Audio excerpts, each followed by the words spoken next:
Sir as we see the ionic character increases, तो फिर मतलब पार्शियल चार्ज इंक्रीज हो रहा है ना? As the ionic character increases, Sir, when are you discussing DPP? आज डिस्कस कर लेते हैं, पक्के से डिस्कस कर लेते हैं। बेचारा बहुत दुखी है हमारा दोस्त। कौन है ये? वंश? Simant, sir, Simant. Sir, Simant, Simant. सीमांत की Seemanta? Simant, Simant. I pronounce Simant. सीमांतेई? Yes, sir, Simant. नहीं, सीमांत है कि सीमांते है? Simant, Simant. क्या मतलब है सीमांत तुम्हारे नाम का? Border, sir. सीमा का अंत? No, sir. All right. Sir sir ionic character increases मतलब बॉन्ड के बीच में पार्शियल चार्ज इंक्रीज हो रहा है ना? हाँ, मतलब तुमने बोला उल्टा, पार्शियल चार्ज इंक्रीज होता है, उसकी वजह से आयनिक कैरेक्टर इंक्रीज होता है। Okay sir. ठीक है,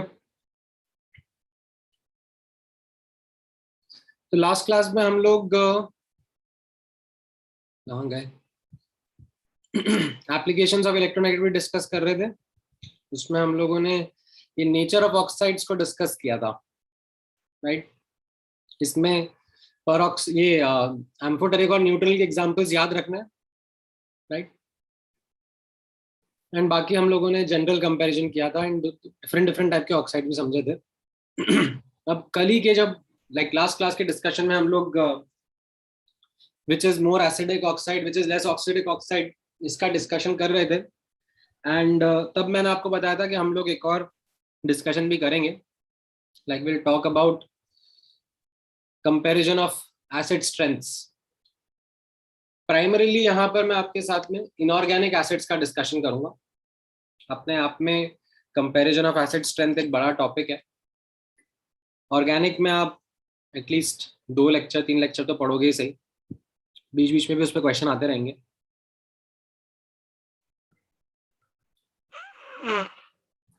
अरे अरे अरे डाउट है, पूछो। हाँ बोलो बोलो। यार H2O2 सुपर ऑक्साइड में गिना जाएगा ना? H2O को? H2O2। H2O2 परऑक्साइड है। हाँ सर, उसको सुपर ऑक्साइड नहीं गिनेंगे। नहीं ना, सुपर ऑक्साइड मतलब O2 माइनस आयन, ऐसा। Sir, O2 तब माइनस। मगर O2 रहना चाहिए ना, मतलब नहीं compound नहीं, में। चार्ज भी इंपॉर्टेंट है। जो परऑक्साइड होता है वो होता है O2 माइनस आयन। जैसे आपने देखा था ना, ये Na2O2 क्या था? अच्छा है सर। Na2O2 मतलब 2 Na प्लस आयन थे और एक O2 माइनस आयन था। This is peroxide ion. ये KO2 जो था वो कैसा था? K प्लस आयन था एंड O2 माइनस आयन था। This is called as a superoxide ion. Sir इसका K2O2 बनेगा ना पेरोक्साइड? नहीं, K2O2 will be another compound. But sir K2O2 हाँ सर, फॉर पेरोक्साइड। वो बट पर सर ये ऑक्साइड। फॉर्म कैसे हुआ सर? अब वो थोड़े ना अपना अभी डिस्कशन का ऑब्जेक्टिव है, कौन सा कंपाउंड कैसे सॉल्व होता है, फॉर्म होता है, वो तो अपने आप में लाइक प्रोसेसेस होते हैं through which compounds get formed. Okay sir. अभी मेरा आइडिया था आपको ये नाम फेमिलियर होने चाहिए। अच्छा, let's start with this topic of comparing acid strengths. And इसमें जैसे मैंने बताया इनऑर्गेनिक एसिड्स का डिस्कशन करेंगे और उसमें हम लोग ये 2 टाइप के एसिड्स का डिस्कशन करेंगे। एक होगा हाइड्रा एसिड बोलेंगे हम उसको, HX type. HX type in the sense जैसे HCl हो गया, F हो गया, H2S हो गया, राइट? सो जो डिफरेंट एलिमेंट्स हैं वो डायरेक्टली H से अटैच्ड हो गए। एक और टाइप का एसिड का डिस्कशन हम लोग करेंगे जिसको हम लोग कहते हैं ऑक्सी एसिड। ठीक है, ऑक्सी एसिड में कैसा रहेगा? ये XOH टाइप रहेगा। तो H जो है वो O के साथ कनेक्टेड है, राइट? एंड देन जो O है वो किसी एक X स्पीशीज के साथ में कनेक्टेड है। वो X स्पीशीज क्या हो सकती है? लाइक यहाँ पर आप लोग नोटिस कर लो, HOC डबल बॉन्ड हो सकता है, या फिर इस तरीके से यहाँ पर ये Cl और 3 ट्रिपल बॉन्डेड ऑक्सीजन हो सकते हैं। ठीक है, नाउ अब before I start doing the comparison of acid strengths, ठीक है। अच्छा, एसिड की डेफिनेशन तो आप लोगों को आती है ना, बेसिक डेफिनेशन आप लोगों को आती है, Bronsted and Lowry definition, that acid वो सब्सटेंस होगा जो कि H+ देगा। ठीक है, in a reaction a substance giving H+ will be called as a acid. That is the definition that we will be using. Although there are different definitions, एक Arrhenius definition होती है, एक Lewis definition होती है, but अपना जो अभी discussion चल रहा है वो primarily Bronsted and Lowry definition के ऊपर based है. That acid is a substance that gives H+, base is a substance that accepts H+. ठीक है, तो इसमें अभी मैं आपके साथ में उस डेफिनेशन के ऊपर बेस्ड डिस्कशन करूंगा। नाउ, अब स्ट्रेंथ ऑफ एसिड डिस्कस करते हुए there are some misconceptions which students have, वो मैं पहले एक बार क्लैरिफाई कर देता हूँ, रिमूव कर देता हूँ। जैसे एसिड स्ट्रेंथ के बारे में जब डिस्कशन होता है तो students come up with pH value as a way of comparing acid strength. pH value का मतलब क्या हो गया, ये आप लोगों ने लाइक इसका कैलकुलेशन भी आप लोगों ने जूनियर क्लासेस में पढ़ा pH होगा। is Yes, sir. Seven is neutral. pH is the negative logarithm to the base 10 of the hydrogen ion concentration. Right, तो आप लोगों ने पढ़ा होगा कि लाइक एक सोल्यूशन रखा हुआ है जिसका pH से 2 है और एक सोल्यूशन रखा हुआ है जिसका pH 6 है, तो कौन सा ज्यादा एसिडिक है? Sir, 2 वाला। 2 वाला sir. 2 वाला। राइट, तो ये आपको एक आइडिया है, बट आपने नोटिस करा दैट यहाँ पर मैंने वर्ड्स यूज करे, pH जो है वो सोल्यूशन के लिए डिफाइंड होता है। ठीक है, एक कंपाउंड या मॉलिक्यूल के लिए नहीं डिफाइन होता। What do I mean by this statement? तो जैसे आपके नजर में HCl जो है, like based on your previous knowledge, HCl कैसा एसिड है? स्ट्रॉन्ग एसिड है, वीक एसिड है? Strong acid। Strong acid. Strong acid. Right, आप लोगों ने याद किया हुआ है। अच्छा, Yes, sir. बट अगर मैं HCl का काफी डाइल्यूट सोल्यूशन बना दूं अंगाच्या कपट्ट्याने ठीक टाकलं आहे. काल आवरायला सांगितलं बाबांनी तेव्हा. तो उसका सोल्यूशन कैसा हो जाएगा? Sir, dilute। ऐसा हो सकता है ना, मतलब मैंने एक डाइल्यूट सोल्यूशन बनाया HCl का जिसका pH 7 हो या pH 6 हो, चलो। Yes, sir। राइट, तो क्या HCl का डेफिनेशन मैं चेंज कर दूं? अब क्या मैं No, HCl sir। को वीक एसिड बोलने लग जाऊं? Yes, sir। No, sir. Not really. So the definition of acid does not change. By definition, HCl is a strong acid only. What has happened is कि उसका solution weakly acidic हो गया। ठीक है, तो जो ये pH है, हम लोग जो pH टर्म डिफाइन करते हैं, these are not defined for acids or bases, like they are not defined for the compound, they are defined for solutions। ठीक है, तो पहले ये एक क्लैरिफिकेशन आपके दिमाग में होना चाहिए। ठीक है, ये क्लैरिफिकेशन समझ में आ रहा है? दैट pH के हिसाब से हम लोग एसिडिक स्ट्रेंथ नहीं कंपेयर करते हैं कंपाउंड्स की, हम लोग सॉल्यूशंस की एसिडिक स्ट्रेंथ कंपेयर करते हैं। Is this clear? सर ये Yes, चैप्टर sir. होने वाला है pH वाला।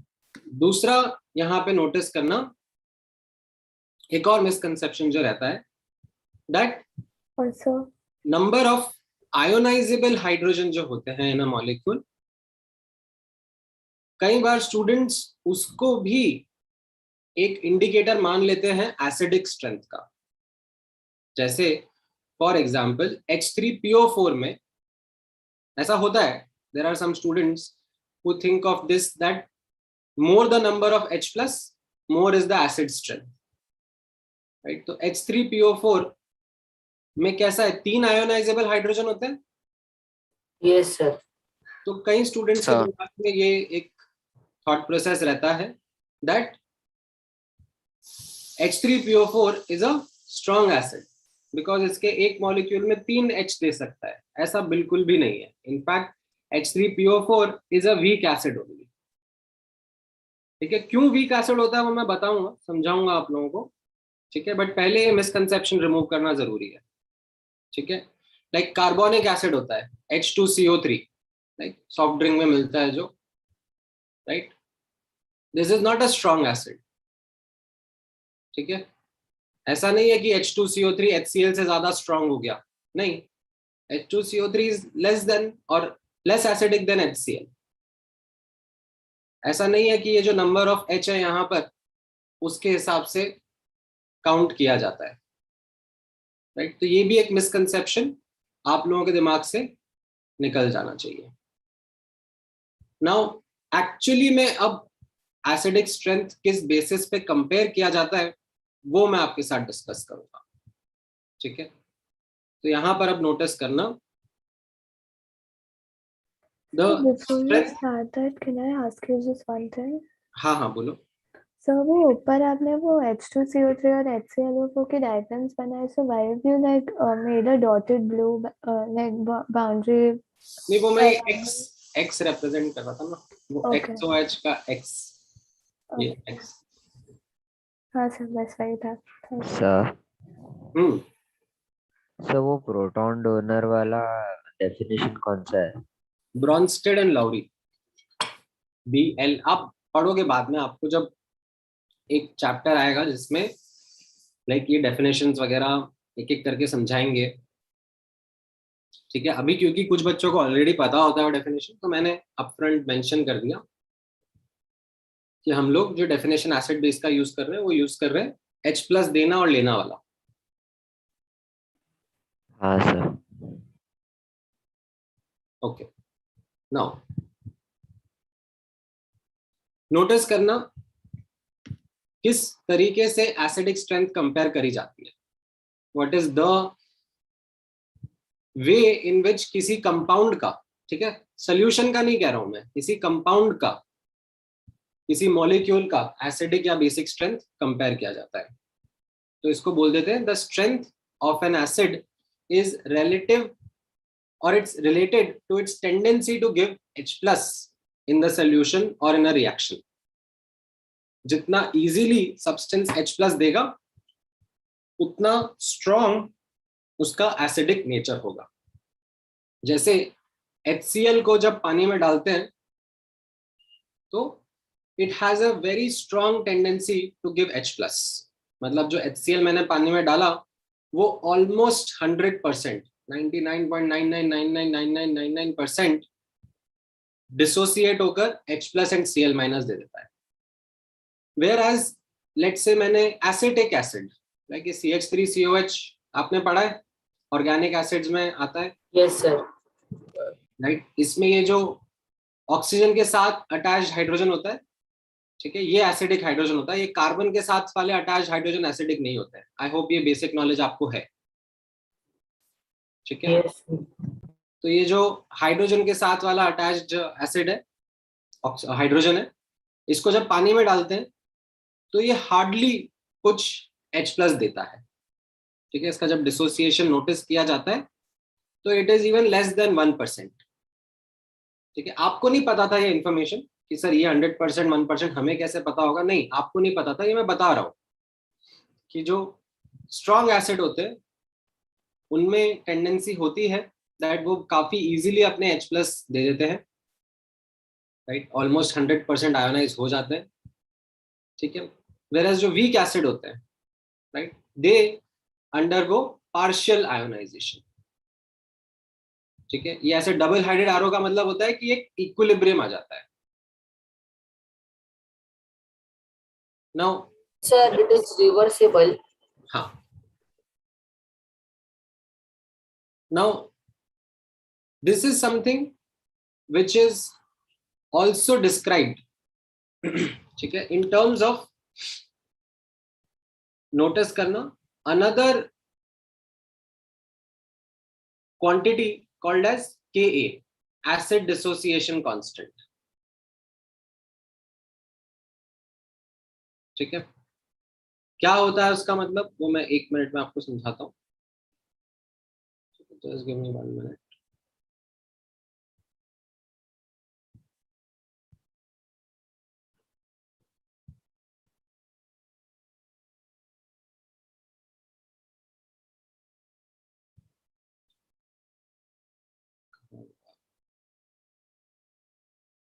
हम्म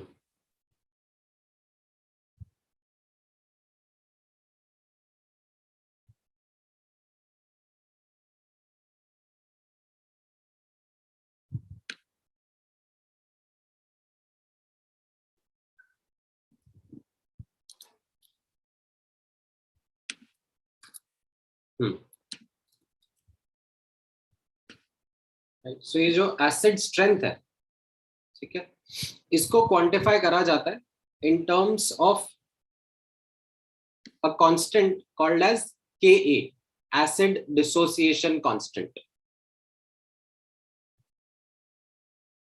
एंड सिंपल सा लॉजिक होता है, अगर किसी एसिड का Ka का वैल्यू ज्यादा है तो उसका एसिडिक स्ट्रेंथ ज्यादा रहता है, ठीक है। So let's say for example मैंने आपको यहाँ पर डेटा दिया Ka ऑफ एसिटिक एसिड ये 10 की पावर -5 है, और Ka ऑफ फॉर्मिक एसिड 10 की पावर -4 है, right. So based on that आप कंक्लूड कर पा रहे हो Yes, sir. Second one. Which is more acidic? तो यहां पर आपका आंसर आ जाएगा simply HCOH, formic acid is more acidic, ठीक है। तो इस तरीके से डिफरेंट एसिड्स का या बेस का ये जो K वैल्यू है, ठीक है, वो लिटरेचर में टैबुलेट करके रख देता है। सर उसका नाम क्या है सर? HCO फॉर्मिक एसिड, ठीक है। अब ये जो वैल्यू है इसका डायरेक्ट एक्सेस आपको मिल जाएगा। जैसे फॉर एग्जांपल आपको HCl का K वैल्यू देखना है, H2SO4 का K वैल्यू देखना है, राइट। आपको पता करना है कि HCl और H2SO4 में कौन ज्यादा एसिडिक है, तो आप सीधे सीधे क्या करो, उनके K वैल्यूज उठाओ और कंपेयर कर लो, ठीक है। That is the simple easy way in which acidic strengths are compared. However जब हम लोग ये चैप्टर पढ़ रहे हैं तो हम लोगों से एक्सपेक्ट करा जा रहा है कि without the knowledge of K value, आपको K वैल्यूज नहीं मिलेंगे तो भी आप क्या एसिडिक स्ट्रेंथ कंपेयर कर सकते हो, ठीक है। नाउ अभी जो कंपैरिजंस भी करवाए जाएंगे हमसे, ठीक है, वो ऐसे रैंडम कंपैरिजंस नहीं करवाए जाएंगे कि कोई भी एसिड से कंपेयर करने के लिए पूछ लिया, ठीक है, कि मतलब ऐसा पूछ लिया कि H3PO4 और H2CO3 में कौन ज्यादा एसिडिक है, ठीक है। ऐसे कंपैरिजंस आपसे नहीं पूछे जाएंगे। क्यों नहीं पूछे जाएंगे? क्योंकि फास्फोरस और कार्बन क्या ये सेम पीरियड के हैं? हाँ सर, हाँ सर, हाँ सर, हाँ। अरे कैसे हाँ? नहीं सर, नहीं वो सर, second है और नहीं वो सर। third का है। क्या ये सेम ग्रुप के हैं? No, sir. नहीं, नो सर। ठीक है, ना तो ये सेम पीरियड के हैं ना तो सेम ग्रुप के हैं, राइट। तो ये comparison is going to be difficult to do subjective manner में, ठीक है, ये मेरे लिए मुश्किल हो जाएगा, ठीक है। अब अगर मुझे स्टिल बोला जाए कि इनका कंपैरिजन करो तो मैं तो आपसे सिंपली बोल दूंगा कि भैया इनका K वैल्यूज ढूंढ के बताओ मुझे, और उसके बेसिस पे मैं आंसर कर दूंगा, ठीक है। However if I take something like this, H3PO4 versus say HNO3, ठीक है, तो अब यहां पर I will have some criteria of comparison. Why so? Because these two are the same period के एलिमेंट, सॉरी सेम ग्रुप के elements, right. Nitrogen family को belong करते हैं ना दोनों। Yes Yes, sir. sir. तो मेरे पास कुछ सब्जेक्टिव क्राइटेरिया रहेंगे, कुछ थॉट प्रोसेस रहेगा जो मैं आपके साथ अभी शेयर करूंगा ताकि I can compare the acidic strength. Sir, but the number of oxygen atoms will be vary, no sir?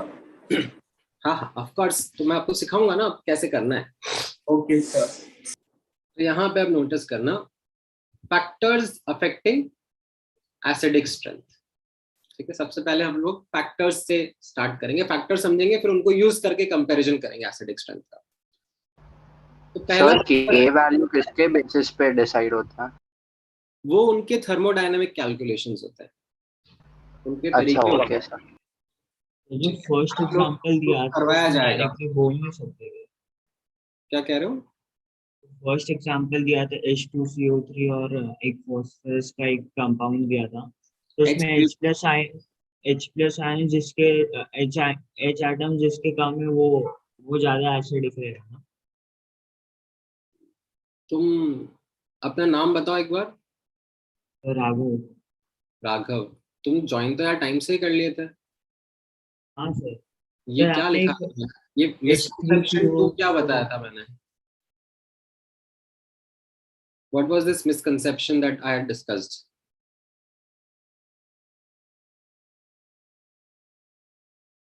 इसीलिए मतलब ये चीज मैंने पहले भी हाईलाइट करी हुई है कि नई चीज पढ़ाना ज्यादा आसान होता है एज कंपेयर टू पुराना चीज अनलर्न करवाना एंड देन लर्न करवाना।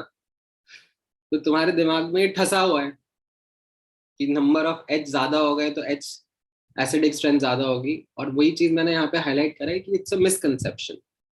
ठीक है, एंड मुझे पता है कि अभी और भी ऐसे बच्चे होंगे जो फ्यूचर में वापस से पीएच के हिसाब से कंपाउंड के एसिडिक स्ट्रेंथ के ऊपर कमेंट कर देंगे, क्योंकि वो छप गया है ना दिमाग में। उसको ओवरराइट करने में मेहनत लगती है, ज्यादा एफर्ट लगता है to unlearn and then learn again. समझ में आ गया तुम्हें Raghav? Yes sir, sorry sir. अच्छा, नाउ पहला फैक्टर नोटिस करना। The first factor is polarity of the bond associated with hydrogen. What do I mean by polarity of the bond associated with hydrogen? कितना electronegativity difference रहता है। तो अगर हम लोग जो बॉन्ड हाइड्रोजन के साथ एसोसिएटेड है उसके ऊपर नोटिस करेंगे एंड उसके ऊपर देखेंगे कि अगर इलेक्ट्रोनेगेटिविटी डिफरेंस ज्यादा होगा तो पार्शियल चार्जेस ज्यादा होंगे। ठीक है, पार्शियल चार्जेस ज्यादा होते हैं तो हम लोगों ने पढ़ा था, right, that greater will be the tendency of something like H2O, like polar water molecules, to attack that bond and break that bond, है कि नहीं?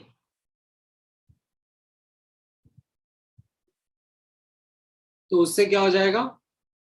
एसिडिक स्ट्रेंथ बढ़ जाएगा, राइट। तो यहाँ पर डेल्टा EN इलेक्ट्रोनेगेटिव डिफरेंस बढ़ जाएगा, तो उससे पार्शियल चार्जेस बढ़ जाते हैं, राइट। पार्शियल चार्जेस बढ़ने का मतलब क्या होता है? पोलैरिटी बढ़ना। ठीक है, पोलैरिटी बढ़ने से क्या हो जाएगा? The tendency to give that H+ increases and the acidic strength increases.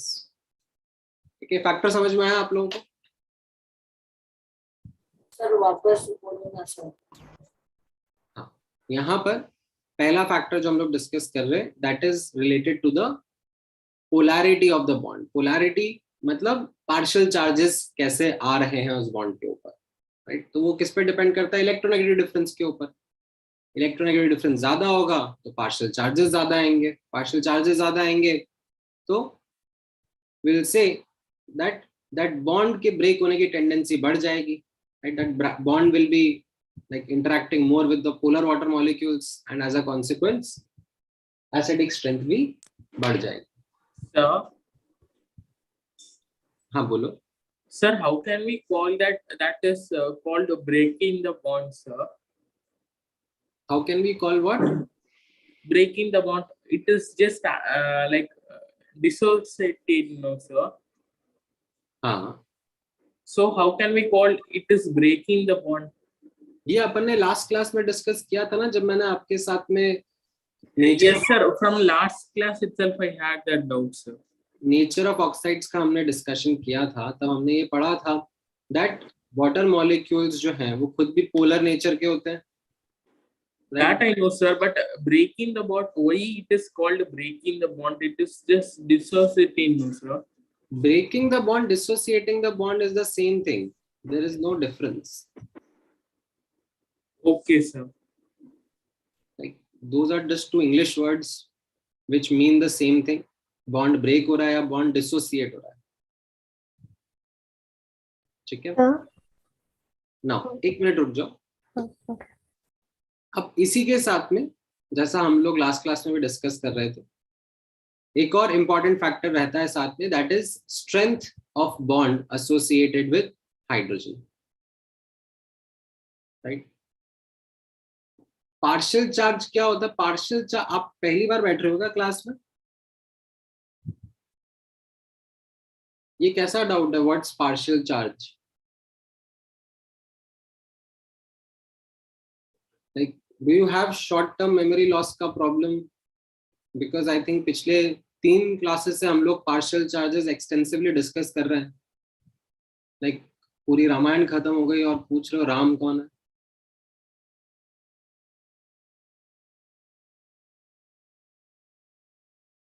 Like if you are absent in the last 3 classes, तो please revise करके आओ। Such kind of question is like एकदम ऐसे मेरा दिल बैठ जाता है भाई। Sir, what's partial charge? थोड़े टाइम बाद तुम मुझसे पूछने लग जाओगे, सर ये ऑफ का मतलब क्या है, द का मतलब क्या है।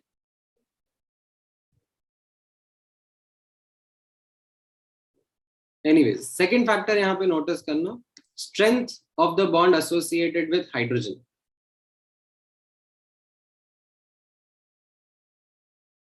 Now,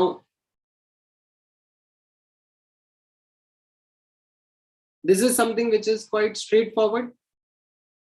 अगर बॉन्ड का स्ट्रेंथ ज्यादा होगा तो it will be more difficult to break that bond, and अगर बॉन्ड ब्रेक होना डिफिकल्ट होगा तो एसिडिक स्ट्रेंथ कम रहेगी, right, because acidic strength is about this H+ coming out of the molecule, right. वो H+ कब निकल पाएगा? जब बॉन्ड इजीली ब्रेक हो जाए। बट अगर बॉन्ड का स्ट्रेंथ ज्यादा है तो फिर that will be difficult to happen. As a consequence, we can say acidic strength is lesser. Now, based on these 2 factors, like जैसा last class में आप लोगों ने डाउट भी पूछा था, I think प्रियल ने ये डाउट पूछा था, that these 2 factors sound contradictory to each other, right? Why do they sound contradictory to each other? Can someone explain? If partial charge increase हो जाता है तो bond strength increase हो जाती है। Yes, sir. Correct. Sir, it is bond energy and bond strength. हम लोगों ने ये पढ़ा था लास्ट क्लास में कि सर अगर लाइक डेल्टा En बढ़ जाएगा, ठीक है, लाइक डेल्टा En बढ़ जाएगा, ठीक है, तो आप ऊपर बोल रहे हो एसिडिक स्ट्रेंथ, फर्स्ट फैक्टर के हिसाब से आप बोल रहे हो एसिडिक स्ट्रेंथ बढ़ जाएगा। लेकिन उसके पिछली क्लास में अपन ने पढ़ा था कि सर अगर डेल्टा En बढ़ता है तो बॉन्ड स्ट्रेंथ जो है वो भी बढ़ जाएगा, और अगर बॉन्ड स्ट्रेंथ बढ़ रहा है तो इसका मतलब एसिडिक स्ट्रेंथ या एसिडिक नेचर जो है वो कम हो जा रहा है। तो एक बता रहा है बढ़ रहा है, एक रीजन बोल रहा है कम हो रहा है, तो ये कॉन्ट्रडिक्शन समझ में आ रहा है सबको? Yes, sir. ठीक, सो यहाँ पर नोटिस करना दैट ये जो स्ट्रेंथ ऑफ बॉन्ड है इसके बारे में मैंने आपसे लास्ट क्लास में भी डिस्कशन करते हुए बोला था that what is the most important factor that governs bond strength? Size of atom, ठीक है। तो इस चीज को ध्यान में रखना, and that shell help you in overcoming this contradiction. थोड़ी देर में मैं एग्जांपल के थ्रू एक्सप्लेन करूंगा, ठीक है, but keep this in mind that जो बॉन्ड का स्ट्रेंथ है उसको सबसे ज्यादा इन्फ्लुएंस करने का फैक्टर जो होता है वो साइज का होता है। बाकी भी फैक्टर्स रहते हैं like delta En, how it will help us in better understanding this contradiction, I'll explain through certain examples. ठीक है हाँ सर साइज मतलब bond length, size of atom, size of atom मतलब size of atom, size of atom मतलब और कुछ क्यों निकालना है? Like what is so simpler than size of atom? हाँ सर, नहीं मुझे लगा कि वो बॉन्ड लेंथ, नहीं वो तुम्हें लग रहा है बट अलग बात है, क्योंकि जो ज्यादा फंडामेंटल चीज है वो तो साइज ऑफ एटम है ना, पहले एटम आता है फिर मॉलिक्यूल बनता है, Yes, sir. राइट? हाँ, सो अब इन फैक्टर्स का हम लोग यूज करना शुरू करेंगे, ठीक है? मैं अभी पूछूं डाउट के या लास्ट लेटर? क्या डाउट है, पूछ लो फटाफट। So I wanted to ask that in the starting, like polarity of bond associated with H, there, like the tendency to give H plus ions in aqueous solution increases the acidic strength, right? And not just tendency normal. नहीं, it is normal only, but क्योंकि हमारा solvent most likely water ही रहने वाला है, तो that is why I give that as a context. नहीं, क्योंकि आपने पहले बोला ना कि वो मिसकंसेप्शन होता है कि ज्यादा H plus जो देगा that is more acidic. नहीं, वो मिसकंसेप्शन नहीं है, ज्यादा टेंडेंसी जिसकी होगी H प्लस देने की वही तो ज्यादा एसिडिक है, यही तो पता है यहाँ पर।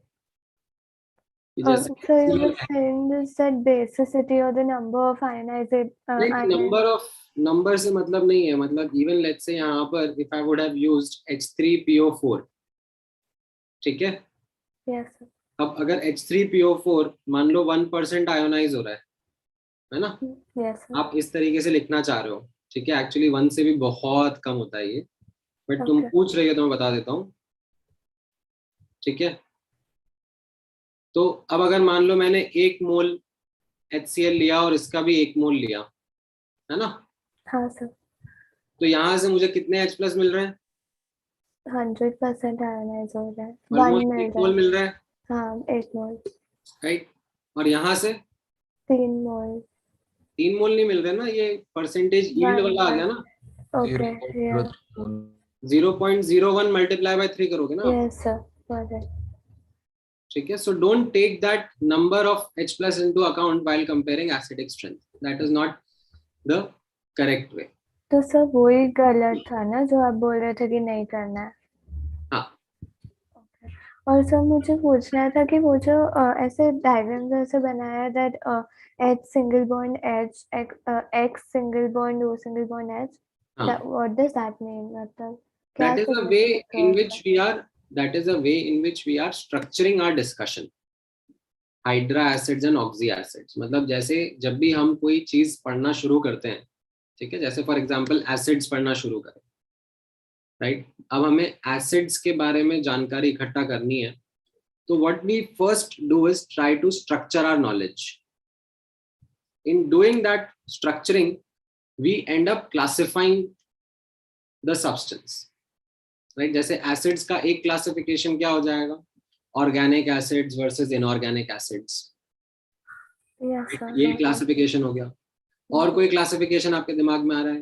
Like strong acid versus weak acid, ये भी क्लासिफिकेशन होगा, ठीक है? और कोई क्लासिफिकेशन आपके बीच दिमाग में आ रहा है? Monobasic, dibasic, like monobasic, dibasic. तो क्या होता है कि ये जो स्ट्रक्चरिंग हम लोग करते हैं, this is something which we do in order to better understand about that concept, ठीक है? अब यही स्ट्रक्चरिंग यहाँ पर करी है मैंने, एक HX टाइप और एक XOH टाइप। हाँ, आपके लिए डाउट होगा कि सर ये स्ट्रक्चरिंग क्यों करी है? तो स्ट्रक्चरिंग आपको अभी समझ में नहीं आएगा ना क्यों करी है, क्योंकि आपने अभी पढ़ा नहीं उसके बारे में। लोग पहले पढ़ लेते हैं, फिर उसके बाद उनको समझ में आता है कि हाँ, इसको इस तरीके से स्ट्रक्चर करेंगे तो I think it will be better for explaining it to students. ठीक है? सो यहाँ पर हम लोगों ने यही करा है, हम लोग इनऑर्गेनिक एसिड्स का डिस्कशन कर रहे हैं। उसमें मैंने एक क्लासिफिकेशन क्रिएट किया है आप लोगों के लिए, that there is HX type called hydra acids, there is XOH type oxy acid, and अब मैं उनके बीच में कंपैरिजंस करूंगा, ठीक है? Thank you. अब after understanding about these factors, ठीक है, 2 important factors, polarity and strength of bond, ठीक है? अब हम लोग इनको अप्लाई करेंगे while doing comparisons, ठीक है? इनको अप्लाई किस तरीके से करेंगे उसका एक हम लोगों ने फॉर्मेट क्रिएट किया हुआ है, एक स्ट्रक्चर क्रिएट किया हुआ है, ठीक है? So just give me 1 minute. एक एक करके वो फॉर्मेट हम लोग डिस्कस करेंगे। एक मिनट दो बस मुझे, I want to show information but partially, ठीक है, एक एक करके शो करूंगा मैं। सर जिसमें H इजीली डिसोसिएट होता है उसको है ना एसिडिक ज्यादा होता है वो। हाँ, that is the simple definition और simple understanding of acidic strength, ठीक है। It is the tendency to give H+। जितना ज्यादा स्ट्रॉन्ग टेंडेंसी होगा, जितना ज्यादा इजीली H+ देना चाहेगा, उतना हम लोग बोलेंगे एसिडिक नेचर या एसिडिक स्ट्रेंथ ज्यादा है, ठीक है। So you were saying that the misconception is to say that H3PO4 में 3H है तो वो ज्यादा एसिडिक होगा, वैसे ना? That is a misconception. Yeah. So, like, eliminate that misconception. Yeah. Remove that misconception. Okay, sir. Thank you. Okay. Now, सबसे पहले हम लोग बात करते हैं HX एसिड्स की, ठीक है, हाइड्रा एसिड्स की, एंड उसमें भी let me take the comparison across a period, right. तो ये जो एग्जांपल मैंने आपके सामने लिए CH4, NH3, H2O, HF, ये HX टाइप समझ में आ रहा है आपको? हाँ sir. Yes sir. And across a period समझ में आ रहे हैं? लेफ्ट टू राइट हम लोग जा रहे हैं? Yes sir. Yes sir. Yes, sir. Great. तो अब इसमें जो डिसाइडिंग क्राइटेरिया होता है वो होता है polarity of bond, not the strength of the bond. Strength of the bond को मैंने यहां पर नेग्लेक्ट कर दिया है। क्यों? क्योंकि मैं अक्रॉस अ पीरियड जा रहा हूं। अक्रॉस अ पीरियड में कैसा होता है? डू यू थिंक साइज बहुत ज्यादा वेरी करता है अक्रॉस अ पीरियड की down the group? Sir down the group होता है। डाउन द ग्रुप ज्यादा वेरी करता है ना। तो यहाँ पर क्योंकि मैं अक्रॉस अ पीरियड कंपैरिजन करता हूँ, साइज सिमिलर सा रहता है, तो bond strength isn't a big differentiating factor for me, ठीक है। Yes. Differentiating factor will be polarity of the bond, the delta En, electronegativity difference। तो यहां पर हम लोग ऑब्जर्व कर रहे हैं, हम लोगों ने क्या सीखा था इस फैक्टर के बारे में? What is it that we had studied above, कि पोलैरिटी बढ़ने से क्या होता है? एसिडिक नेचर बढ़ता है कि कम होता है? बढ़ता है। बढ़ता है, ठीक है, याद रखना, वही हमने पढ़ा था थोड़ी देर पहले। तो यहाँ पर अगर आप नोटिस करोगे कार्बन हाइड्रोजन के बीच का bond electronegative difference, nitrogen hydrogen, hydrogen oxygen, hydrogen fluorine, तो ये इलेक्ट्रोनेगेटिव डिफरेंस बढ़ रहा है। Yes sir. यस। यहाँ पर ये एसिडिक स्ट्रेंथ भी लेफ्ट टू राइट बढ़ रहा है, ठीक है। HF will be more acidic than H2O, will be more acidic than NH3, will be more acidic than CH4, ठीक है। कंपैरिजन सेंस में बोल रहा हूँ। अब आपको लाइक एब्सोल्यूट सेंस में शायद नॉलेज हो कि CH4 तो एसिड की तरह एक्ट भी नहीं करता है, ठीक है। Like you might be having this doubt in your mind कि सर ये CH4 लिख क्यों दिया? मैंने तो आज तक कभी नहीं पढ़ा कि CH4 एसिडिक भी होता है क्या। तो अगेन हम लोग कंपैरिजन कर रहे हैं, रिलेटिव कंपैरिजन। याद है जैसे लास्ट क्लास में अपन ने ऑक्साइड्स का करा था? Yes sir. राइट, वैसे ही हम लोग यहाँ पे कंपैरिजन कर रहे हैं कि किसका एसिडिक स्ट्रेंथ कम होगा, किसका ज्यादा होगा, ठीक है Sir, हाँ। sir, will CH4 when mixing in water will that produce acid like that you are saying, sir? नहीं, सो यहाँ पर जैसे फॉर एग्जाम्पल जो के थोड़ा डिस्कशन किया था मैंने आप लोगों के साथ थोड़ा टाइम पहले। हाँ, yes sir, you said that। ठीक है, तो अब जैसे HF होता है, ठीक है, HF का K जो होता है वो 10 की पावर आई थिंक याद नहीं है मुझे, बट 10 की पावर -9 या 10 की पावर -10 के ऑर्डर का रहता है, ठीक है। और जो CH4 का K है वो 10 की पावर -50 के ऑर्डर का रहता है, ठीक है। You don't need to remember any values, I am just highlighting it for the fact of showing this. CH4 is very you can say negligible Okay, sir. Comparison point of view से हम लोग कर रहे हैं यहाँ पर, ठीक है सर हाँ सर अगर पोलैरिटी ज्यादा है तो बॉन्ड एनर्जी ज्यादा है ना, तो आप ऐसे क्यों ट्रीट करो जैसे वो दोनों अलग फैक्टर्स है, वो दोनों फैक्टर्स एक दूसरे पर डिपेंडेंट है।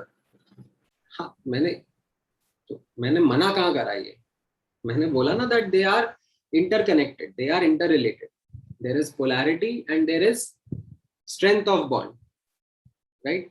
एंड मैंने ये भी आपके साथ में बोला कि ये दोनों एक दूसरे को लाइक जो फैक्टर्स हमने डिस्कस करे थे tend to contradict each other, they tend to counter each other. However with that knowledge कि ऐसा है, तो हम लोग अब ये समझ रहे हैं कि कौन सा फैक्टर कहाँ पे डोमिनेट कर रहा है, ताकि हम लोग कंपैरिजन समझ पाए। तो यहाँ पर HX टाइप में अक्रॉस अ पीरियड कौन सा फैक्टर डोमिनेट कर रहा है?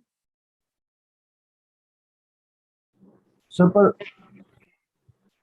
पर अगर एक बढ़ रहा है तो दूसरा भी बढ़ेगा ना, तो मतलब दोनों क्योंकि एक दूसरे पर डिपेंडेंट है। डोमिनेट कौन सा करेगा हमें इसके हिसाब से डिसाइड करना है।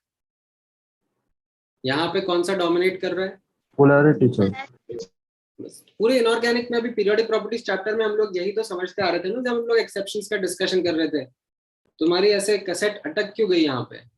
फॉर एग्जाम्पल मैं आयोनाइजेशन एनर्जी का डिस्कशन कर रहा था, ठीक है, barium, aluminium, gallium, indium, thallium नीचे जा रहे हैं तो Z इफेक्टिव नहीं sorry size, as we are going down the group size बढ़ रहा है, मतलब आयोनाइजेशन एनर्जी कम होना चाहिए। बट फिर अपन ने थैलियम का एक्सेप्शन हाईलाइट करा था। यस सर, एक्सेप्शन क्यों बोला था? बिकॉज यहाँ पर Z इफेक्टिव बढ़ जाता है, यस सर, आयनाइजेशन एनर्जी उसकी वजह से बढ़ जाएगा। अब ये फैक्टर डोमिनेट कर गया इन केस ऑफ थैलियम। अब मेरी कैसेट यहाँ पे अटक जाएगी कि नहीं सर साइज तो बढ़ ही रहा है ना,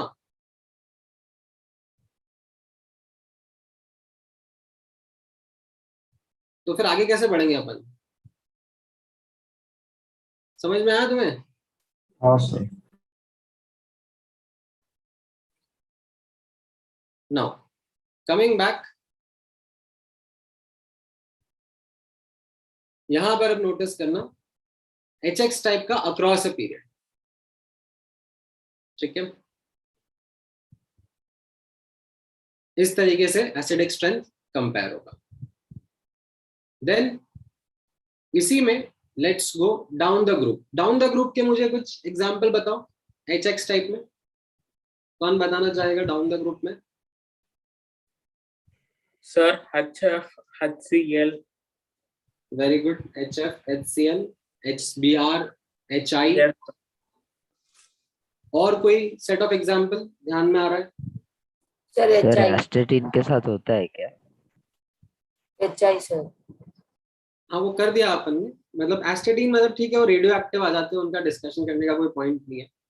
sir H2O, H2S, H2SE, very good, like H2O, H2S, H2SE, H2TE, right, ये भी आपके down the group hydra acid type compounds हो गए।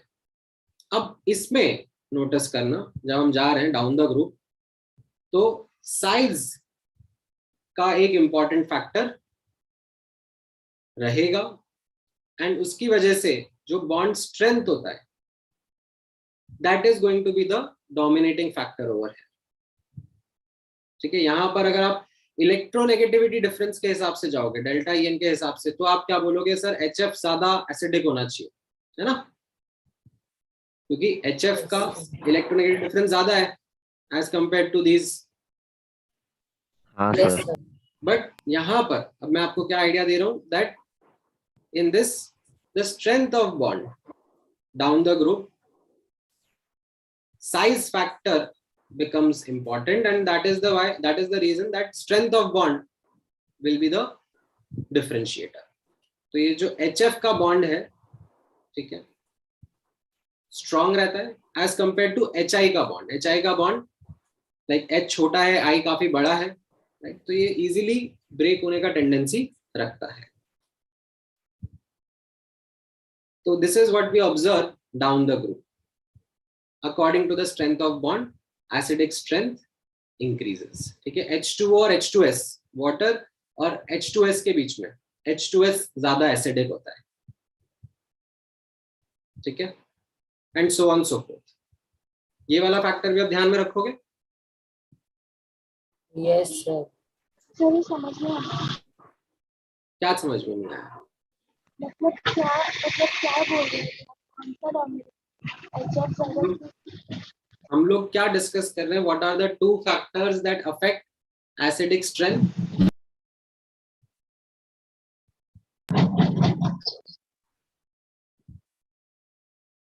सर इसमें कोई न्यूट्रल नहीं है क्या सर एक्सेप्ट वाटर?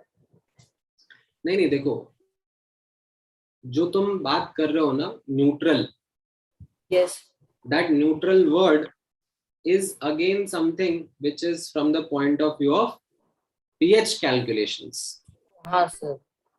pH के लिए मैंने मना कर दिया, pH के हिसाब से बात नहीं करनी अपने को अभी। Yes sir. ठीक है, that is something H2O defined for solutions. Yes sir yes. Okay sir. Sir, H2O is amphoteric, no sir? हाँ, सर कंपाउंड के ऊपर कौन सी वैल्यू दिया हुआ नंबर है? कंपाउंड के ऊपर क्या? 2.63 किस चीज की वैल्यू है? ये तो इनकी इलेक्ट्रोनेगेटिविटी लिख दी है मैंने।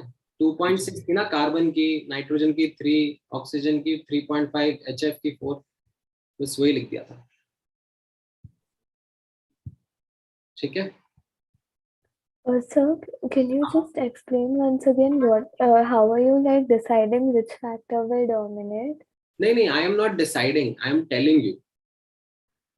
अच्छा, यहाँ पर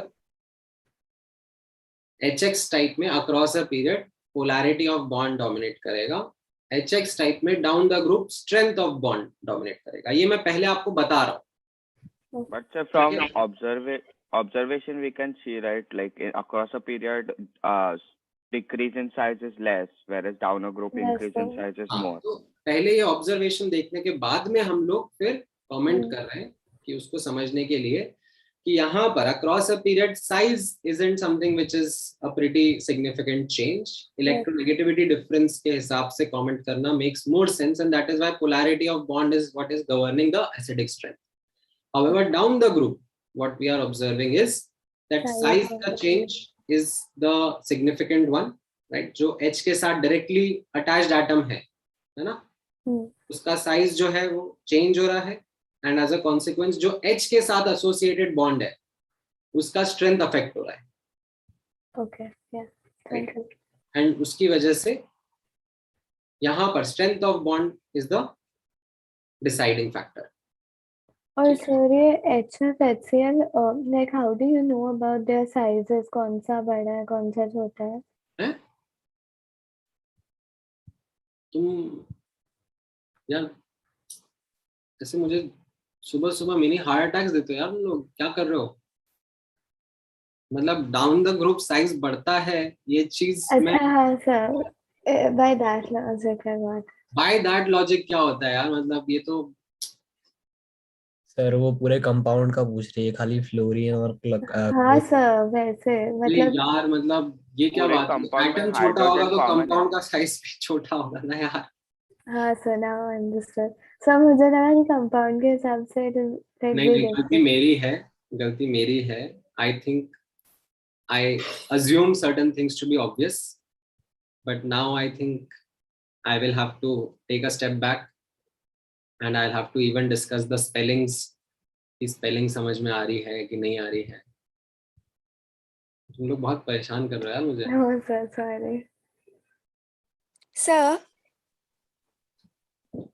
हाँ सर एक्चुअली मुझे पूछना था, जो फर्स्ट वाला है अक्रॉस द पीरियड, हाँ, उसमें इलेक्ट्रोनेगेटिविटी इंक्रीज हो रहा है तो डेल्टा ई एन डिक्रीज होना चाहिए ना?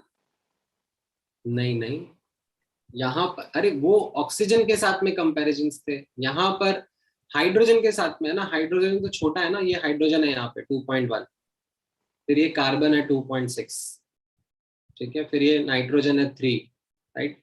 तो ये डिफरेंस बढ़ते जा रहे हैं ना, अच्छा हाँ ओके हाँ समझा। राइट? तो इसलिए रट्टा लगाना खतरनाक होता है। देखो तुम रट्टा लगाने की आदत को छोड़ो कि सर आपने तो बोला था पिछली क्लास में इलेक्ट्रोनेगेटिविटी बढ़ रही है तो डेल्टा IN बढ़ रहा है।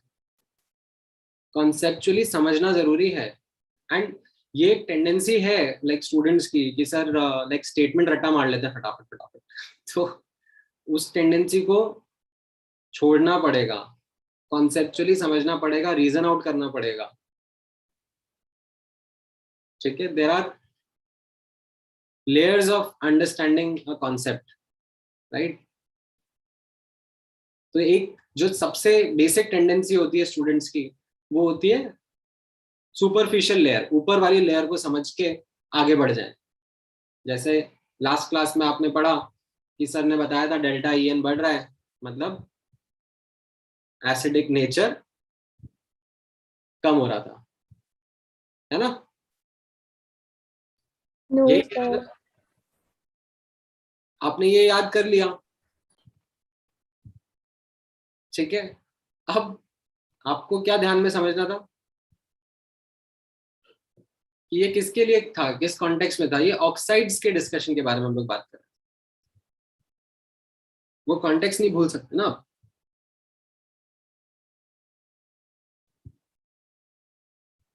याद आ रहा है? Yes, sir. Yes, sir. ठीक है, तो कॉन्टेक्स्ट ध्यान में रखो और उसके साथ एसोसिएटेड फिर लॉजिक लगाओ, क्योंकि इनके दोनों के पीछे का अंडरलाइंग लॉजिक यही था। The underlying logic was that more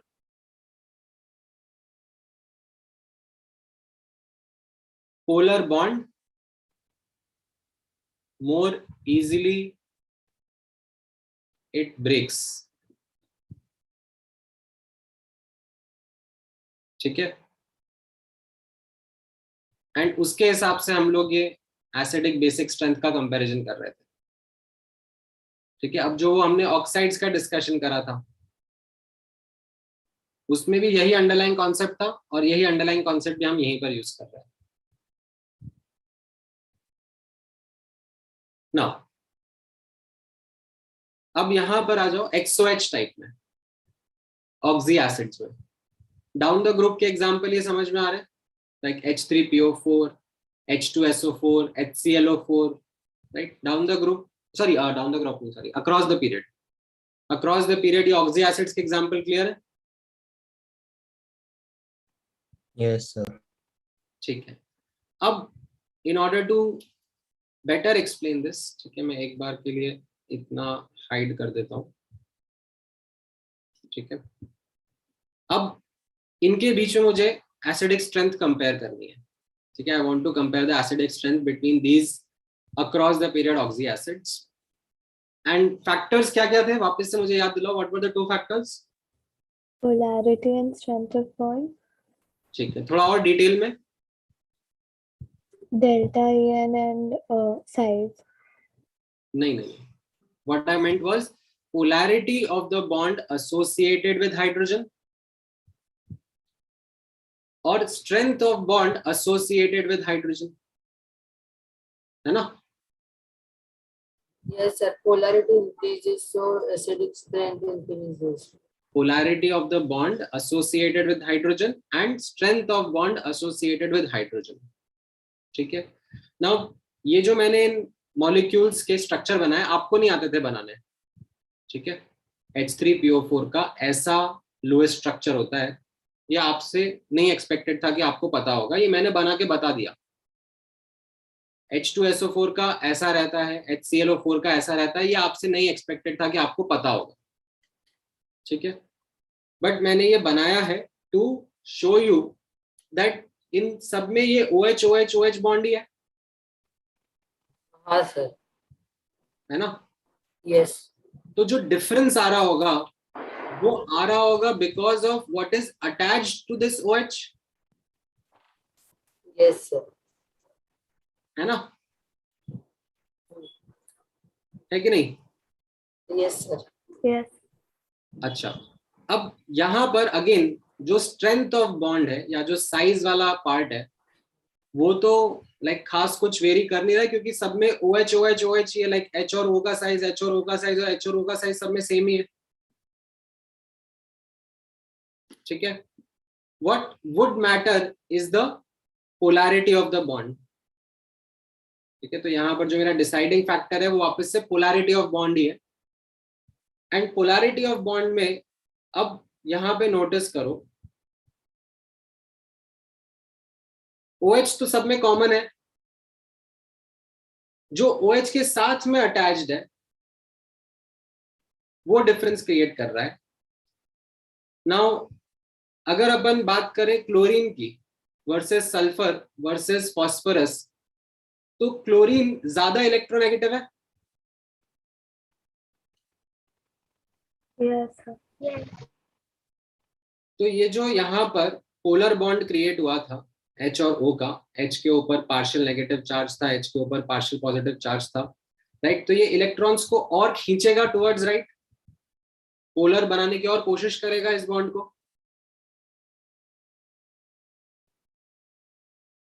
है कि नहीं, as compare to sulphur. Sulphur और क्लोरीन में, chlorine because being more electronegative will try to make this bond more polar as compared to sulfur, as compared to phosphorus. So now if I ask you, ये जो OH bond है इसकी polarity left to right increase हो रही है कि decrease हो रही है, क्या आंसर रहेगा आपका? Increase. तो एसिडिक स्ट्रेंथ क्या होगी लेफ्ट टू राइट, इंक्रीज करेगी कि डिक्रीज करेगी? Increase. So that is what your answer is. ठीक है, that left to right acidic strength increase कर रहा है। ठीक है, कैसे अपने लिखा है यहाँ पर, इन XOH the polarity of OH bond increases by more electronegative chlorine, right? Electronegativity of chlorine is more than sulfur, is more than phosphorus, so that is what makes the OH bond more polar in this case as compared to this case, as compared to this case. तो इसमें delta EN count नहीं करने का? Delta EN के हिसाब से तो बताया ना मैंने, लाइक OH तो सब में सेम है। Yes sir. राइट, तो वो तो कंपैरिजन करने का डिफरेंस रहा ही नहीं। अब मुझे देखना पड़ेगा ना कि OH के बाजू में क्या अटैच्ड है। Yes sir. ठीक है, ये समझ में आया? Sir, can we conclude that means except that OH, sir, how many hydrogen are there? So on the basis of that we can say means in HClO4 there are no hydrogen except that OH. So means it is more acidic than the second one. नहीं, that is not a way to compare. मैंने मना किया ना, number of H से कोई फर्क नहीं पड़ता। ठीक है, हाँ ये जरूर है कि नंबर ऑफ O से फर्क पड़ेगा। ठीक है, वो नंबर ऑफ O से जो फर्क पड़ता है ना, वो एक्चुअली एक कॉन्सेप्ट है जो कि मैं अभी नहीं पढ़ा सकता आपको, क्योंकि उसके लिए एटलीस्ट 2-3 लेक्चर का बैकग्राउंड लगता है, बट आपके सामने आएगा ये रेजोनेंस का कॉन्सेप्ट। स्ट्रक्चर बनाना है क्या सर? अभी के लिए सिर्फ इतना यहाँ पे ऐसे लिख देना। Sir, that right hand side OH won't break, sir, because the second energy will be positive like that, sir. कोई सा भी ले लो, लेफ्ट हैंड साइड या राइट हैंड साइड, लाइक ऐसा कोई डिफरेंस नहीं। Both together it is not possible, sir. नहीं, both together doesn't happen. And one after the other. One after the other, yes. That is what I'm asking, sir. You have only highlighted one OH. Yeah, because I was comparing that first wala OH first. So then that comes down to basicity, right? Then that is different now. One after the other, how many OH will come out? हाँ, तो that is not. I'm not comparing किसकी basicity like कम है, किसकी basicity ज़्यादा है. I'm asking or comparing the strength. तो ये जो HClO4 है, it will have a greater tendency to give this H plus as compared to H2SO4. Its tendency to give this H plus as compared to H3PO4, its tendency to give this H plus.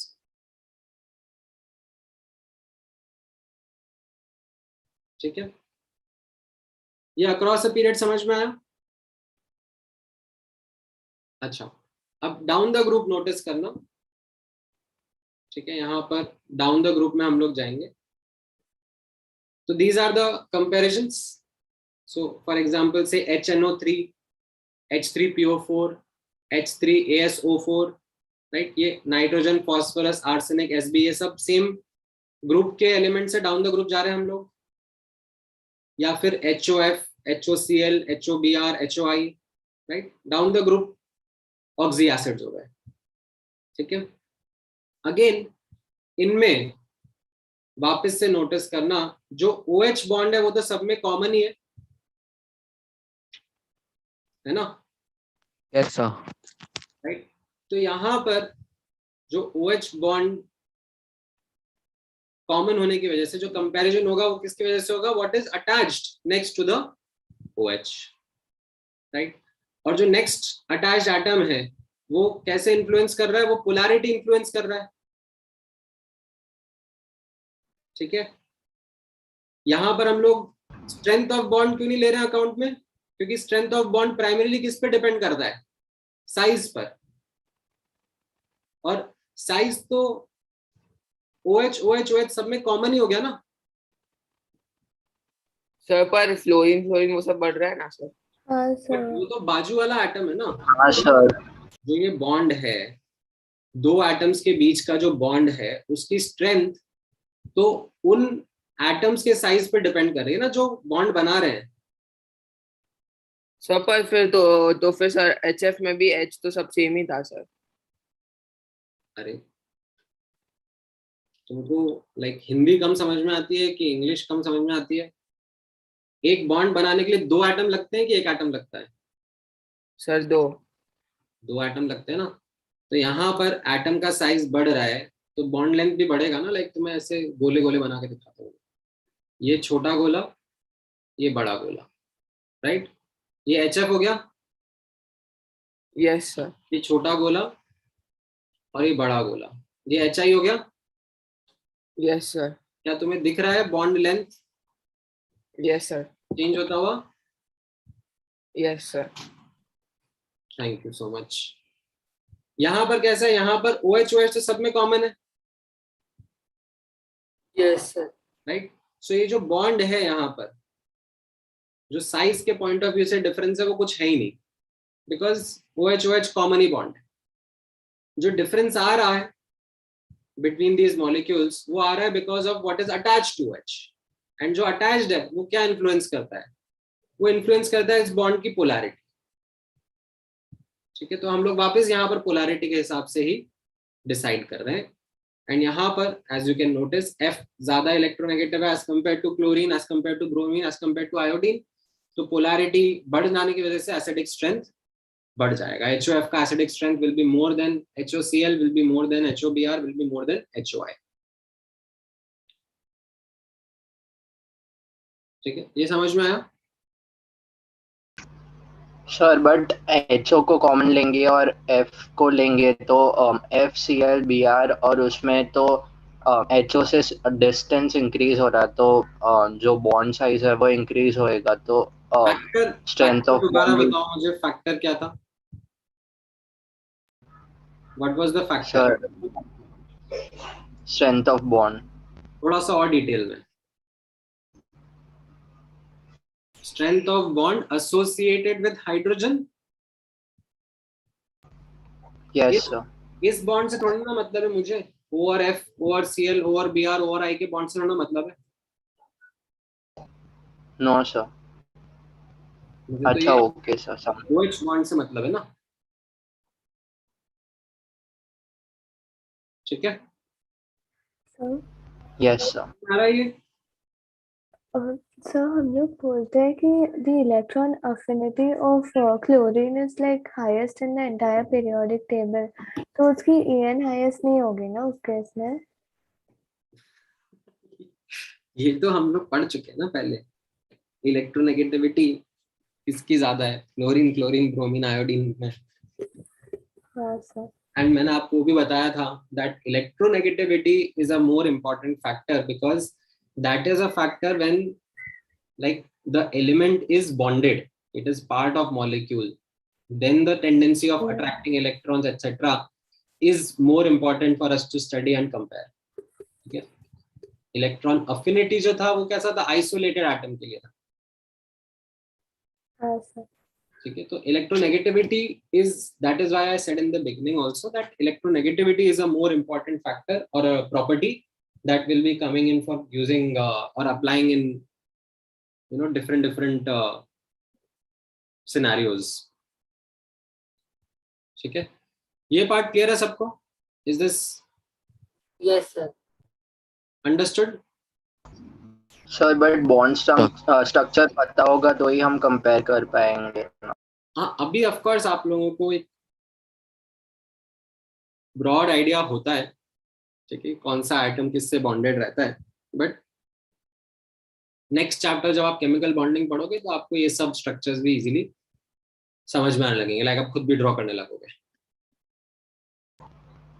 Okay अच्छा, ठीक है, अच्छा। Now अब next notice करना, एक और set of comparison ध्यान में रखना, which is when we are comparing oxy acids with of the same element, right? So जैसे आप लोगों को एक आइडिया है that many elements can show variable valency, variable oxidation state show कर सकते हैं। Yes, right? तो जैसे HNO2 भी एसिड होता है, एक HNO3 भी एसिड होता है, ठीक है। H2SO3, H2SO4 like sulphuric acid होता है, ये HOCl, HClO2, HClO3, HClO4 like ये भी क्लोरीन के डिफरेंट एसिड्स होते हैं। पर क्लोरिक एसिड कहते हैं इसको क्लोरिक, इसको क्लोरस, इसको हाइपोक्लोरस, ठीक है। नाम वगैरह आपके सामने आएंगे बाद में जब आप पी ब्लॉक डिटेल में जाओगे, पढ़ोगे।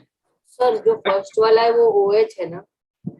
हाँ, okay sir. HOCl, HClO2, HClO3, HClO4, तो इनमें भी अब आप नोटिस करना, जितने ज्यादा ऑक्सीजन आ रहे हैं उतना ज्यादा एसिडिक स्ट्रेंथ हो रहा है, ठीक है। या फिर एक और तरीका रहता है इसमें, ये अपन ने ऑक्सीडेशन स्टेट या वैलेंसी लास्ट क्लास में निकालना सीखा था जब मैं आपको वो एसिड एनहाइड्राइड के बारे में बता रहा था कि यहाँ पे नाइट्रोजन +3 है, यहाँ पे नाइट्रोजन +5 है। ये अपन ने लास्ट क्लास में एसिड एनहाइड्राइड करते हुए डिस्कस करे थे। तो कैसा रहता है, जो ऑक्सीडेशन स्टेट है या वैलेंसी जो अपन बोलते हैं वो बढ़ता है तो एसिडिक स्ट्रेंथ बढ़ता है, ठीक है। या you can simply say more the number of O attached to the element greater will be the acidic strength, ठीक है। ये कंपैरिजन किन के लिए रहेगा? बिटवीन द सेम एलिमेंट के ऑक्सी एसिड्स, ठीक है। आप मुझसे अगर पूछोगे कि सर HNO3 और HClO4 में बता दो, तो फिर मैं हाथ जोड़ लूंगा, राइट। ना तो सेम पीरियड के हैं, ना तो सेम ग्रुप के हैं, राइट। तो मैं कंपेयर नहीं कर पाऊंगा। मैं बोलूंगा कि जाओ कोई बुक उठाओ, उसमें K वैल्यूज देखो और उसके हिसाब से कमेंट करो, ठीक है। समझ में आया ये? इसमें एक एक्सेप्शन ध्यान में रखना, H3PO4 वाला। सो H3PO4 इसको क्या कहते हैं अपन? Phosphoric acid. H3PO3 क्या होता है? Phosphorous acid. H3PO2 hypophosphorous acid, ठीक है। नाम नहीं भी याद है तो चलेगा, इट्स ओके। इनके बीच में ट्रेंड एकदम उल्टा हो जाता है, राइट। H3PO2 का acidic strength is more than H3PO3 is more than H3PO4, ठीक है। Now why does that happen? तो वो आपको अगेन अभी के लिए एज एक्सेप्शन ध्यान में रखना है। मैंने कुछ वर्ड लिखा हुआ है नीचे, वर्ड समझ में आ रहा है क्या लिखा है? ड्यू टू क्रॉस कॉन्जुगेशन, ठीक है। तो ये अगेन वो जो रेजोनेंस मैंने यहाँ ऊपर लिखा था ना, राइट, उसी के साथ में यूज करे जाने वाला वर्ड है कॉन्जुगेशन। पहले आपको कॉन्जुगेशन समझाया जाएगा, फिर बाद में क्रॉस कॉन्जुगेशन समझाया जाएगा। तो वो सब डिटेल्स में अभी नहीं कवर कर सकता, जस्ट लेकिन नोट्स में जरूर रखना, keep it handy, remember this, ठीक है। यहां तक का पार्ट क्लियर है?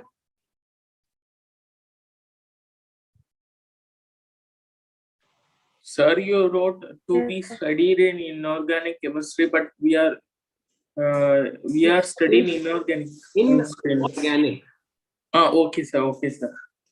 I didn't see the gap, sir. Okay, sir. ठीक है. अच्छा, इसमें एक और सेट करवा देता हूँ. वैसे तो नहीं, चलो ठीक है. एक्चुअली वो फिर और डिटेल हो जाएगा. अभी के लिए इतना काफी है. यहाँ पर एसिडिक स्ट्रेंथ कंपेयर करना समझ में आ रहा है सबको कैसा है? ठीक है. So this was the application of electronegativity. अब हम लोग नेक्स्ट प्रॉपर्टी की तरफ जाएंगे, which is hydration energy of ions. ठीक है. तो out of the periodic properties that we have studied, कितनी कर ली अपन ने? 4 कर लिए. Atomic size, ionization energy, electron affinity and electronegativity. तो ये 5th वाला रहेगा, दैट इज हाइड्रेशन एनर्जी. ठीक है. नाउ काफी सिंपल है. ठीक है. This is in fact the most easy of all the periodic properties that we are come across. ठीक है. काफी इजी, काफी सिंपल टू अंडरस्टैंड प्रॉपर्टी रहेगा. Hydration energy of ions. ठीक है. The word hydration is used because when we will be talking about solutions, तो उसमें जो सॉल्वेंट होता है वो हम लोग अगर कुछ दिया नहीं होता है, लाइक मेंशन नहीं करा होता है, तो हम लोग अज्यूम कर लेते हैं कि वाटर ही होगा. ठीक है. But in case let's say solvent changes, तो a more generalized word is used.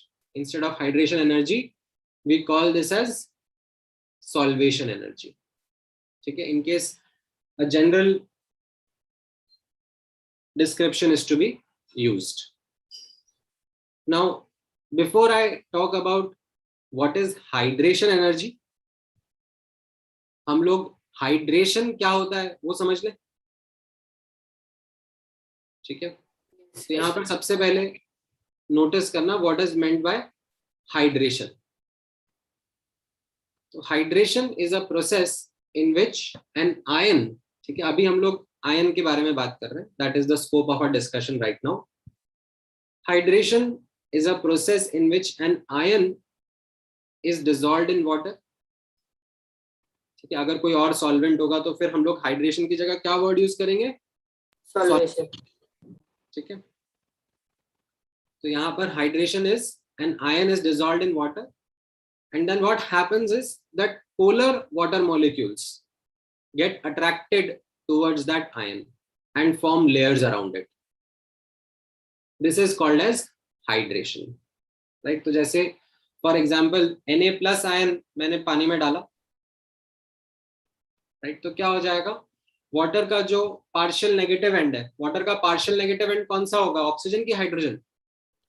Oxygen. Oxygen. है ना. तो ये वाटर के मॉलिक्यूल्स इस तरीके से इस आयन को सराउंड करने लग जाएंगे. ठीक है. जो पार्शियल नेगेटिव एंड है, राइट, 3 डायमेंशनल मैनर में, लाइक ऊपर नीचे आगे पीछे left right, they will form layers around that Na+ ion. क्यों? क्योंकि opposite charges interact with each other. ठीक है. ऐसा करने से क्या होता है? स्टेबिलिटी आती है, एनर्जी रिलीज होती है, हीट रिलीज होती है ना. Yes sir. ठीक है. तो overall energy of the system reduces, it makes it more stable. ठीक है. सो दिस इज द, हाँ Sir, in case of pure water, hydrogen will form a weak bond with oxygen, no sir? Next 2 molecules. हाँ, मतलब hydrogen bonding कहते हैं उसको, but that is not something which we are discussing right now. Okay sir.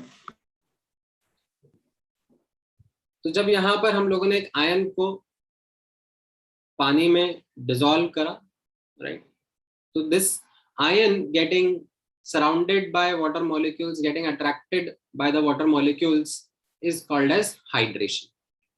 ठीक है. ये इसका एक डायग्रामेटिक रिप्रेजेंटेशन भी है यहाँ पर. ठीक है. ये हमने आइसोलेटेड गैसियस आयन लिया, ठीक है। आइसोलेटेड गैसियस आयन क्यों बोल रहे हैं, क्योंकि वो डेफिनेशन है, लाइक हम लोग टेक्निकली भी डिस्क्राइब करेंगे इसको थोड़ी देर में। उसको पानी में डाला तो उससे वो क्या बन जाता है, एक्वस आयन, ठीक है, हाइड्रेटेड आयन, या फिर इसको क्या बोलते हैं हम लोग, एक्वस आयन, राइट। तो इसमें क्या रहता है, ये जो वाटर का सॉरी Na+ का आयन है, right, it is surrounded by these water molecules, ठीक है। Sir, won't the hydrogen and hydrogen repel each other, sir? Of course, there are always attractive and repulsive interactions. So, but it is seems that they are somewhat closer, sir. That is your seems वाला aspect ना, seem चल रहा है आपका यहाँ। Okay. Sir, will it? Because there will be always attractive and repulsive interactions. Like ये जो surrounding करेंगे water molecules, ये इस तरीके से करेंगे that more opposite charges interact with each other, ठीक है। Now यहाँ पर नोटिस करना, ये जो एक्वस आयन है इसके साइज के बारे में जब बात करा जाता है, ठीक है, Na+ एक्वस आयन के साइज के बारे में, तो we take into account the actual ion plus the surrounding layers of water molecules, combined they are called as the aqueous ion, ठीक है। ये आइसोलेटेड गैसियस आयन क्या था, it was just the ion itself, Na+ ion, but ये जो aqueous ion है, this is the ion plus उसके surrounding जो लेयर ऑफ वाटर मॉलिक्यूल्स है, ठीक है। तो जो ये अगर मैं आपके साथ में एक डिस्कशन करूं साइज का, तो जो गैसियस आयन है उसका साइज काफी छोटा रहता है as compare to the size of the hydrated ion. Hydrated ion का size is much bigger because we take into account the layers surrounding that ion as well, layers of water molecules surrounding that ion as well, right? तो आपको दो term, ठीक है, समझ में आनी चाहिए। क्या क्या दो टर्म समझ में आनी चाहिए? पहली टर्म है हाइड्रेशन और दूसरी टर्म है हाइड्रेटेड आयन। ये दो टर्म क्लियर है सबको? Yes. Sir, why wouldn't sodium react? Sodium तो रिएक्ट करता है, सोडियम आयन है ये। सोडियम को अगर मैं पानी में डाल रहा हूँ, सोडियम को पानी में नहीं डाल रहा हूँ, ठीक है। सोडियम इनफैक्ट पानी में डालने पर ये रिएक्शन करता है, वो NaOH और ये सब बनाएगा। तो ये जो Na+ आयन है उसके बारे में बात कर रहा हूँ मैं। ओके सर, समझा।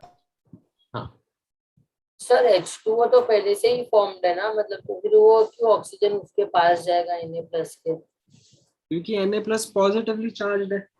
पर सर अपना H2O भी तो फॉर्म हो चुका है ना सर।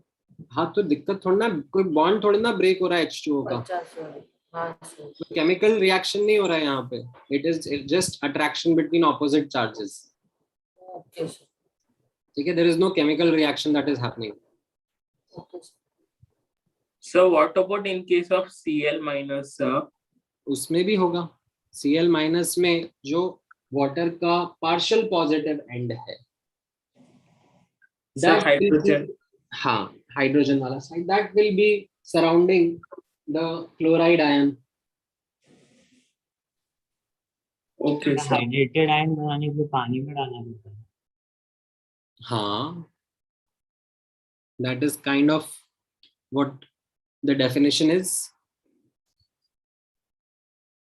तो आप Cl- का रिपीट कर सकते हो? In that case, what you said?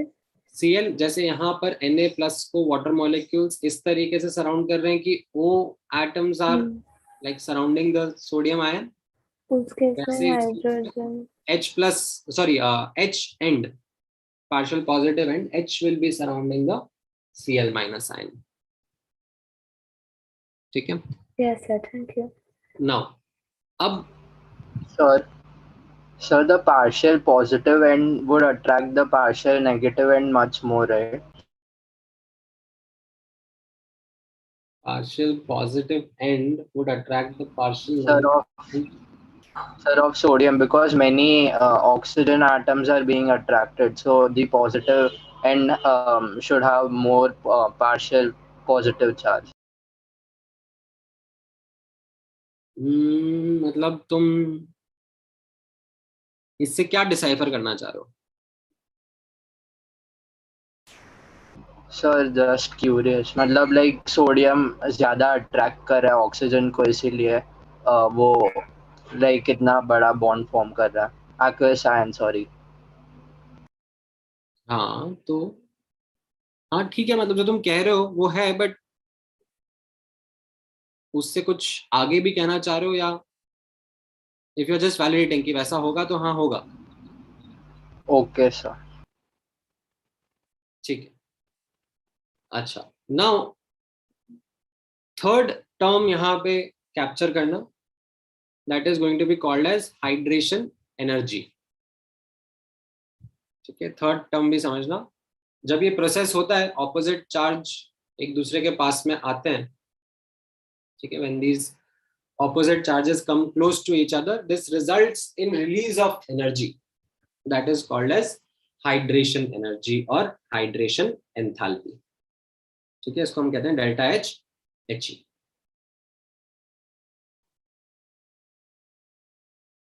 ठीक है, अब इसको टेक्निकली भी डिफाइन करा जाता है, like there is a proper definition associated with it, जैसे आयोनाइजेशन एनर्जी या आयोनाइजेशन एंथैल्पी इन सबका था।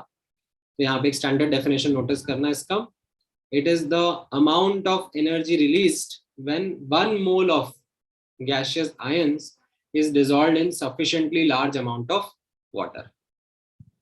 ठीक है, तो इसका यूनिट्स आपका जूल, किलो जूल पर मोल में आ जाएगा, एंड इसका जो साइन होगा डेल्टा एच का, वो नेगेटिव होगा। क्यों? Because it is the energy released. ठीक है, राइट, एंड 1 मोल के हिसाब से हम लोग डिस्क्राइब करते हैं यहाँ पे, तो ये जूल, किलो जूल पर मोल के हिसाब से रिपोर्ट करा जाता है। ठीक है, ये टर्म समझ में आया, हाइड्रेशन एनर्जी? Yes sir. ठीक, ऑलराइट। नाउ अब ये जो प्रॉपर्टी है हाइड्रेशन एनर्जी की, ठीक है, फैक्टर्स और एप्लीकेशंस, ठीक है, चलो करा ही देते हैं, एक बार में समझ में आ जाएगा आपको। अब यहाँ पे नोटिस करना, what are the factors affecting this hydration energy. ठीक है, पहला फैक्टर आई थिंक काफी ऑब्वियस है, charge of ion. Positive ion हो कि नेगेटिव आयन हो, फर्क नहीं पड़ता, हम लोग मैग्नीट्यूड ऑफ चार्ज के बारे में बात कर रहे हैं। मैग्नीट्यूड ऑफ चार्ज बढ़ेगा तो हाइड्रेशन भी बढ़ेगा, एनर्जी रिलीज भी बढ़ जाएगी। दूसरा फैक्टर रहेगा साइज ऑफ आयन। हाँ बोलो बोलो। सर आपने जो मॉड्यूलस बनाया वो सबके लिए कॉमन है? हाँ, मैग्नीट्यूड से मतलब है अपने को। सर मैग्नेट को लिया अपन ने सर। हाँ, चार्ज ऑफ आयन अभी +2 आयन हो कि -2 आयन हो, इनका हाइड्रेशन एज कंपेयर टू +1 या -1 चार्ज के आयन से ज्यादा ही होगा, because more the charge, more will be the attraction, more will be the energy released। Yes sir। ठीक है, दूसरा फैक्टर समझना, that is called as size of ion। ठीक है, साइज ऑफ आयन यहां पर अगर कम होता है तो उसकी वजह से एक्सटेंट ऑफ हाइड्रेशन बढ़ जाता है, जो release amount of hydration energy है वो बढ़ जाती है। ठीक है, कैसे समझ में आएगा, यहाँ पर अपन कंपेयर करेंगे। ठीक है, so let me take an example. एक है Li प्लस आयन और एक है Na प्लस आयन। दोनों का चार्ज सेम है, +1 है कि नहीं? Yes, sir. चार्ज सेम है। अब यहां पर मैं एक टर्म इंट्रोड्यूस कर रहा हूं, that is called as charge density. Charge density मतलब क्या हो जाएगा? Charge per unit volume, right? जैसे डेंसिटी वर्ड आप लोग जनरली कैसे मास के कॉन्टेक्स्ट में यूज करते हो ना, डेंसिटी मास अपॉन वॉल्यूम, है ना? I think atomic structure chapter में आपने प्रोबेबिलिटी डेंसिटी भी यूज किया था। What was that? प्रोबेबिलिटी पर यूनिट वॉल्यूम, याद है? Yes. ऐसा लगा नहीं काफी लोगों को याद है। Yes, sir. Yes. Yes, sir. Sir याद है। पूरा सपना था सर, भूल गए हम लोग, प्लीज याद मत दिलाओ। ऐसा तो नहीं था ना? नहीं No, सर। कुछ लोगों के लिए तो होगा यार, ऐसे क्या मतलब, बोल नहीं रहे हो बेचारे, डरे हुए हैं। चलो एनीवेज, तो charge density is charge per unit volume. तो यहां पर same charge in case of Na plus ion is spread over a larger region, whereas in Li plus the same charge is compact, is present in a smaller region. As a consequence, this Li plus ion is able to attract more water molecules around itself and release greater hydration energy as compared to the Na plus ion. So यहाँ पर the second important factor in hydration, extent of hydration or hydration energy will be charge or sorry size of ion. ठीक है, जैसे मुझे extend करना है comparison Li plus Na plus K plus Rb plus Cesium plus, इनके बीच में charge तो same है, ठीक है, बट साइज बढ़ता जा रहा है, राइट? तो चार्ज डेंसिटी कम होती जा रही है। चार्ज डेंसिटी कम होने की वजह से मेरा एक्सटेंट ऑफ हाइड्रेशन भी कम हो जाएगा। ठीक है, जो इनका हाइड्रेशन एनर्जी रहेगा, एक्सटेंट ऑफ हाइड्रेशन या हाइड्रेशन एनर्जी, ये कम होता जाएगा। Sir, this is for same group. हाँ, जब चार्ज अपन सेम रख रहे हैं, ठीक है, चार्ज कम सर बट उससे भी इम्पैक्ट आएगा। सर बट Na प्लस में चार्ज Li प्लस से सेम है और सरफेस एरिया ज्यादा है, तो ऐसे नहीं होगा कि ज्यादा अट्रैक्ट करेगा? नहीं नहीं नहीं, लाइक जो अट्रैक्शन है वो किसकी वजह से है? सरफेस एरिया की वजह से कि चार्ज की वजह से? Charge sir, but charge evenly distributed है तो लाइक ज्यादा अट्रैक्ट कर सकते। डेंसिटी कम हो गया ना, उसका इम्पैक्ट कम हो गया ना। हाँ सर, अच्छा ओके सर, समझा। मतलब इट इज लाइक एनालॉजी है, क्रूड एनालॉजी है, not something which is an like to like analogy. Like for example, let's say if you take an aeroplane and pass it through clouds versus take an aeroplane and pass it through say a waterfall, तो कहाँ पर ज्यादा impact महसूस होगा airplane को? The water. ठीक है, because वहां पे mass density is what is determining the impact, यहाँ पर charge density is what is determining the impact. ठीक है, यस। अच्छा, अगर लाइक इस तरीके से कंपैरिजन है, ठीक है, लेट्स से Na+, Mg+ और Al3+ में आपको कंपैरिजन करना है, राइट? तो इसमें आप नोटिस करोगे, ठीक है, यहाँ पर चार्ज के हिसाब से भी Al3+ का ज्यादा हाइड्रेशन होना चाहिए और साइज के हिसाब से भी Al3+ का ज्यादा हाइड्रेशन होना चाहिए, क्योंकि साइज छोटा है ना Al3+ का, आइसो इलेक्ट्रॉन। सर वो इक्वल होना चाहिए ना sir? Sir Na+ is equal to Mg2+ is equal to, क्या इक्वल होना चाहिए? Sir size sir. नहीं नहीं, आइसो इलेक्ट्रॉनिक है ना ये, हाँ सर। तो इसमें Z इफेक्टिव बढ़ रहा है ना लेफ्ट टू राइट, हाँ सर। साइज कम हो जाता है ना। हाँ सर। रिवीजन नहीं कर रहे तुम, भूल जा रहे हो। नहीं सर कर रहा हूँ, पर थोड़ा इसमें कंफ्यूजन होता है सर, इसका इक्वल क्यों नहीं होता है ऐसे? तो यहाँ पर एक्सटेंट ऑफ हाइड्रेशन बढ़ जाएगा, है कि नहीं? Yes sir. ठीक है, तो extent of hydration increases,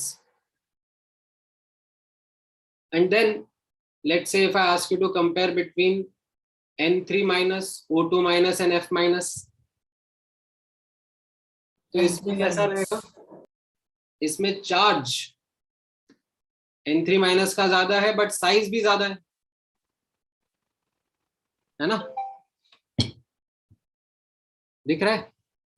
N3- का चार्ज तो ज्यादा है बट साइज भी ज्यादा है, अगेन आइसो इलेक्ट्रॉनिक स्पीशीज ही है, right?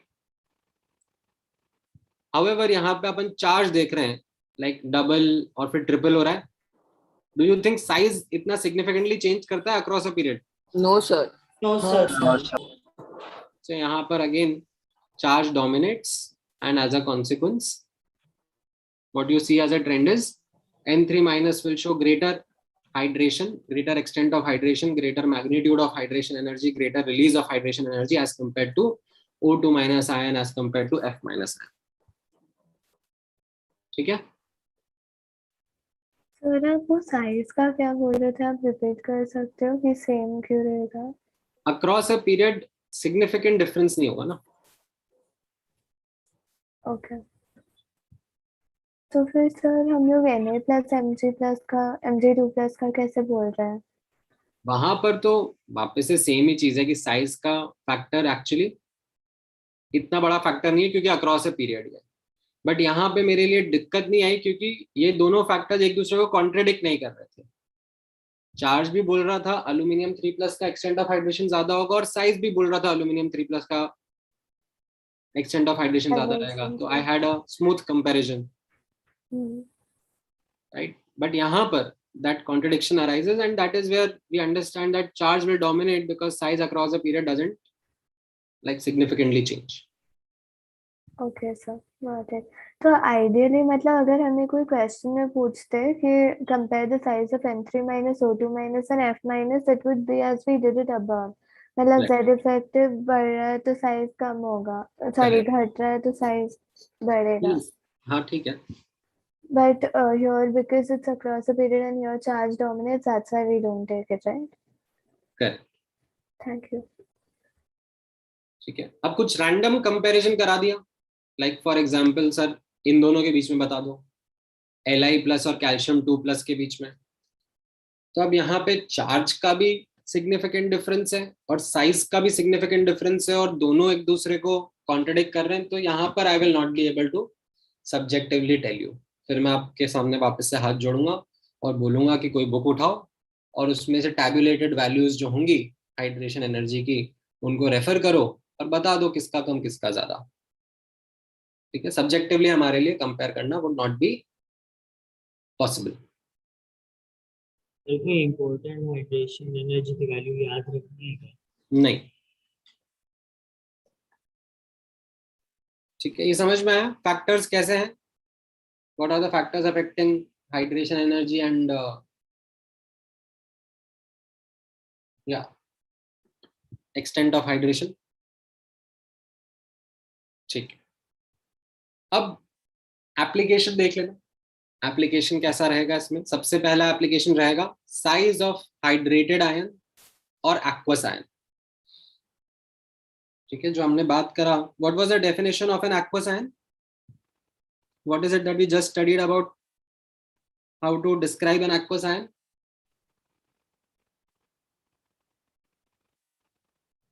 When it is Sir, it dissolved is in water. surrounded by water. excess H2. Right, जो एक्चुअल आयन होगा प्लस उसके सराउंडिंग जो OH, H2H2O. Layers of water molecules रहेंगे, ठीक है, उनको मिलाकर हम लोग बोलते हैं that is our aqueous ion. ठीक है, तो अगर मैं आपसे पूछूं जिसका एक्सटेंट ऑफ हाइड्रेशन ज्यादा हो रहा होगा जिस आयन का, राइट, उसका साइज ऑफ हाइड्रेटेड आयन बड़ा होगा कि छोटा होगा? बड़ा होगा। बड़ा होगा। Right. So that is what simply the answer is, that as the extent of hydration increases, the size of the aqueous ion also increases, है ना? Yes. तो अगर मैं यहाँ पे इनके बीच में कंपैरिजन करवाऊँ आपको Li plus Na plus K plus Rb plus Cgm plus, तो इसमें जो हाइड्रेटेड आयन का साइज है वो कैसा रहेगा? Sir, increasing.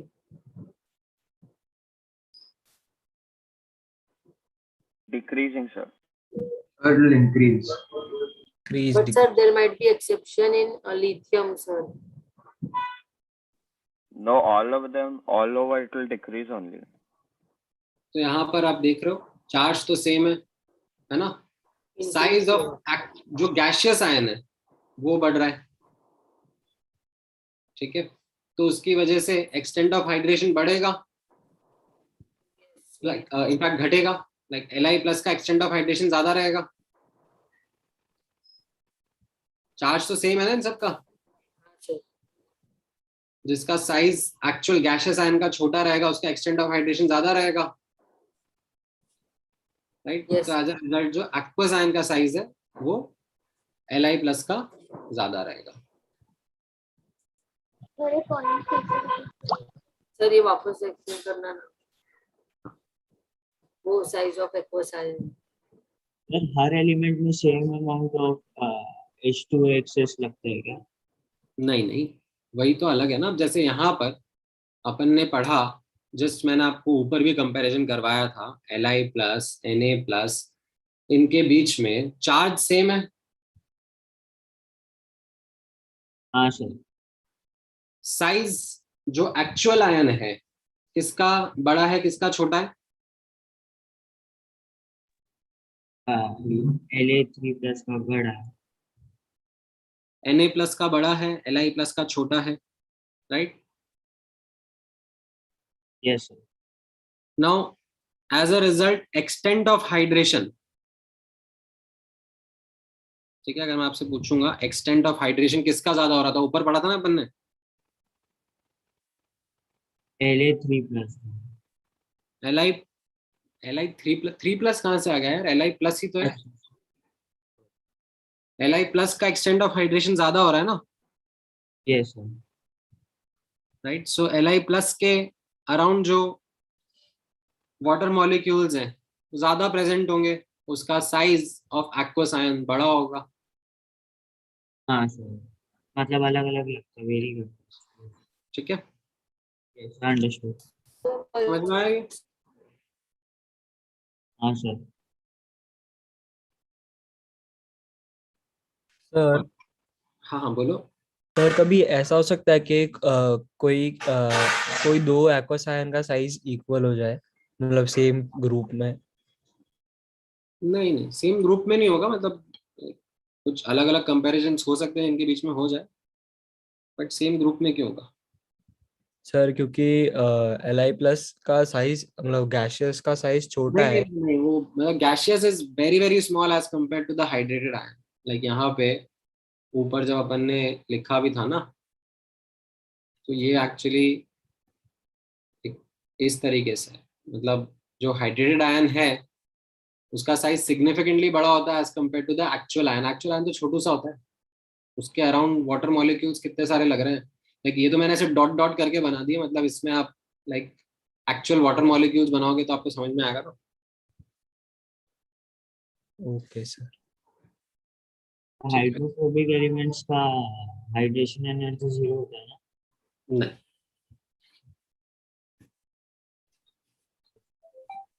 but that is not our discussion right now. Now, So whenever the size of the gaseous ion is smaller, it will experience more, as in the extent of hydration will be more, right? correct. So this is something we need to remember, right? मतलब हाँ, ये factors तो जब मैं पढ़ाऊंगा तो expect यही करूंगा ना कि याद रखोगे. हाँ सर, मतलब इसका कुछ ऐसा अंडरस्टैंडिंग नहीं है ना कि स्मॉलर होगा तो एक्सटेंट ऑफ हाइड्रेशन ज्यादा होगा.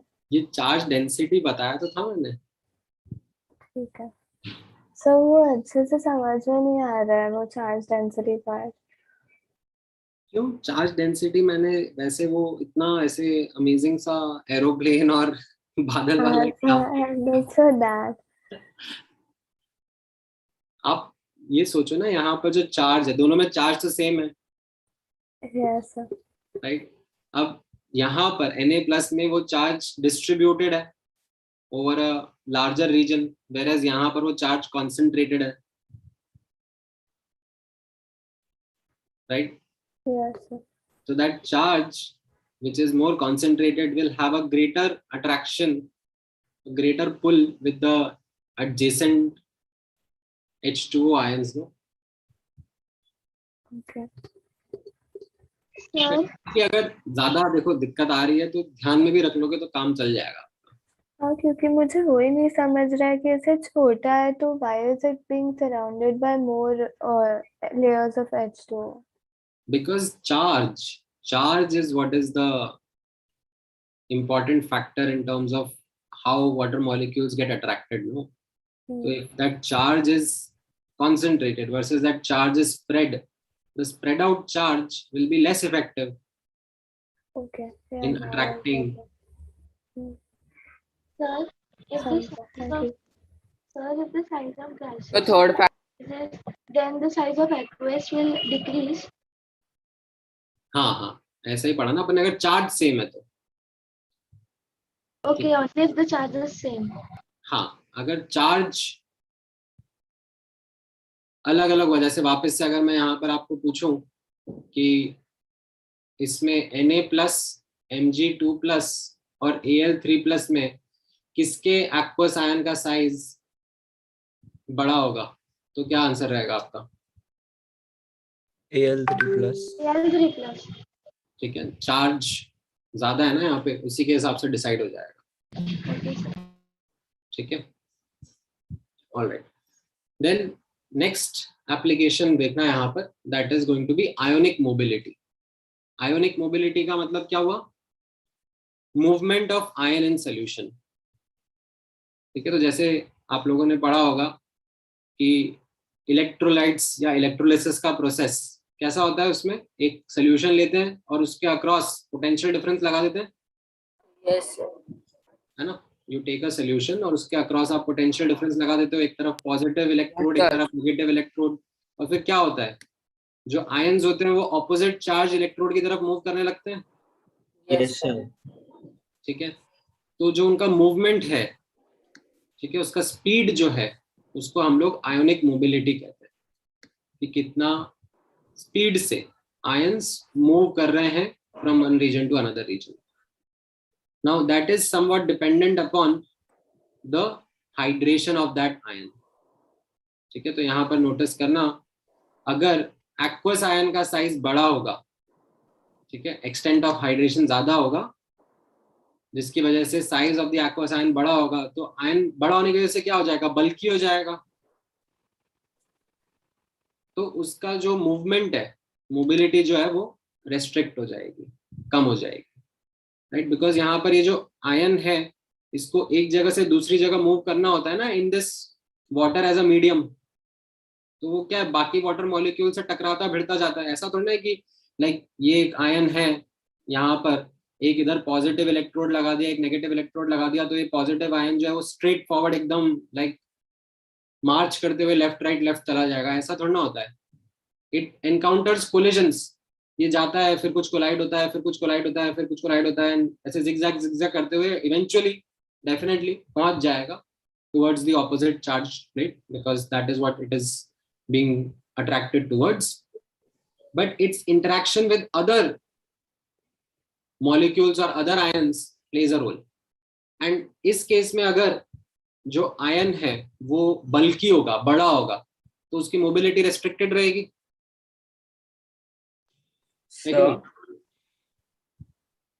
Sir, how will the positive particle will move rightwards and conduct electricity, sir?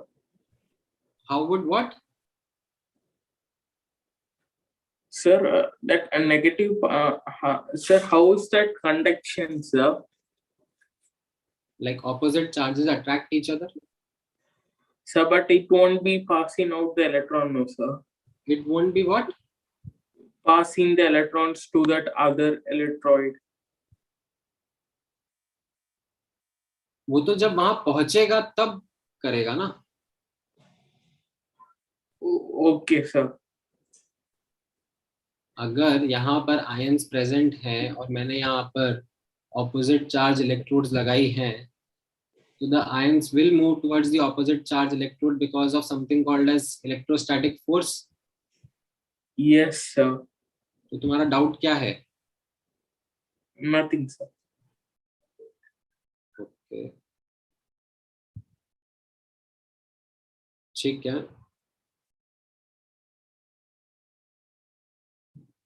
Now, Sir, all of this is a factor to evaluate acidic or basic solution. भाई साहब, कौन था ये? Sir आपने लिखा था ना फैक्टर में एक्सटेंट ऑफ हाइड्रेशन, तो वो एसिडिक या बेसिक कंपाउंड के लिए लिखा था ना फिफ्थ फैक्टर, फिर उसके नीचे ये सब था इसलिए. अरे भगवान, कहाँ से आता है यार इतना टैलेंट? अरे we are talking about hydration energy. New property. वाह मेरे राजा. इलेक्ट्रोनेगेटिविटी खत्म होगा, फिर ये नया टॉपिक चालू किया. चलो ठीक है, आज का मेरा मुझे like I need water, I need fresh air. I think I am done for the day. Will continue with this in the next class. And तुम्हारी डीपीपी में डिस्कस कर लूंगा यार. Sir doubt. सर एक अनरिलेटेड डाउट है, पूछो. Unrelated नहीं, अभी मेरा दिमाग शॉर्ट हो गया यार. मतलब उस लड़के ने लाइक सिंथेटिक और ट्रांजिट एलिमेंट क्या होता है वो बताओ. एनसीईआरटी पढ़ो, एनसीईआरटी. सर एक डाउट है. सर मुझे एक डाउट है. फटाफट last doubt. Sir XOH type oxy acids होता है, उसका डाउन द ग्रुप का मुझे समझ नहीं आया. XOH में डाउन द ग्रुप में आप देखना है जो OH है वो किससे अटैच्ड है, है ना? हाँ सर. और फिर अगर जिससे अटैच्ड है उसकी इलेक्ट्रोनेगेटिविटी ज्यादा है तो उससे जो OH बॉन्ड है वो ज्यादा पोलर हो जाएगा और उस वाले एसिड की एसिडिक स्ट्रेंथ बढ़ जाएगी. Okay sir. सर पर यह स्ट्रेंथ नहीं करेगा ना फिर बॉन्ड स्ट्रेंथ? यहाँ पे क्योंकि लाइक जो H के साथ एसोसिएटेड बॉन्ड है वहां पर साइज का इम्पैक्ट नहीं आ रहा ना. हाँ, यहाँ पे देयर इज नो साइज का वेरिएशन. लाइक ये सब OH OH OH ही है. तो that is where that bond का strength isn't the dominating factor. Okay sir. Sir हाँ सर मेरे को एक एक्सप्लेन करना ना सर. ये Cl का जो X शेयर करता है ना एट इलेक्ट्रॉन्स, सर 7 इलेक्ट्रॉन्स.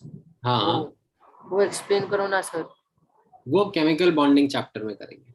तो सर बहुत कंफ्यूज हो रहा है इसके लिए सर.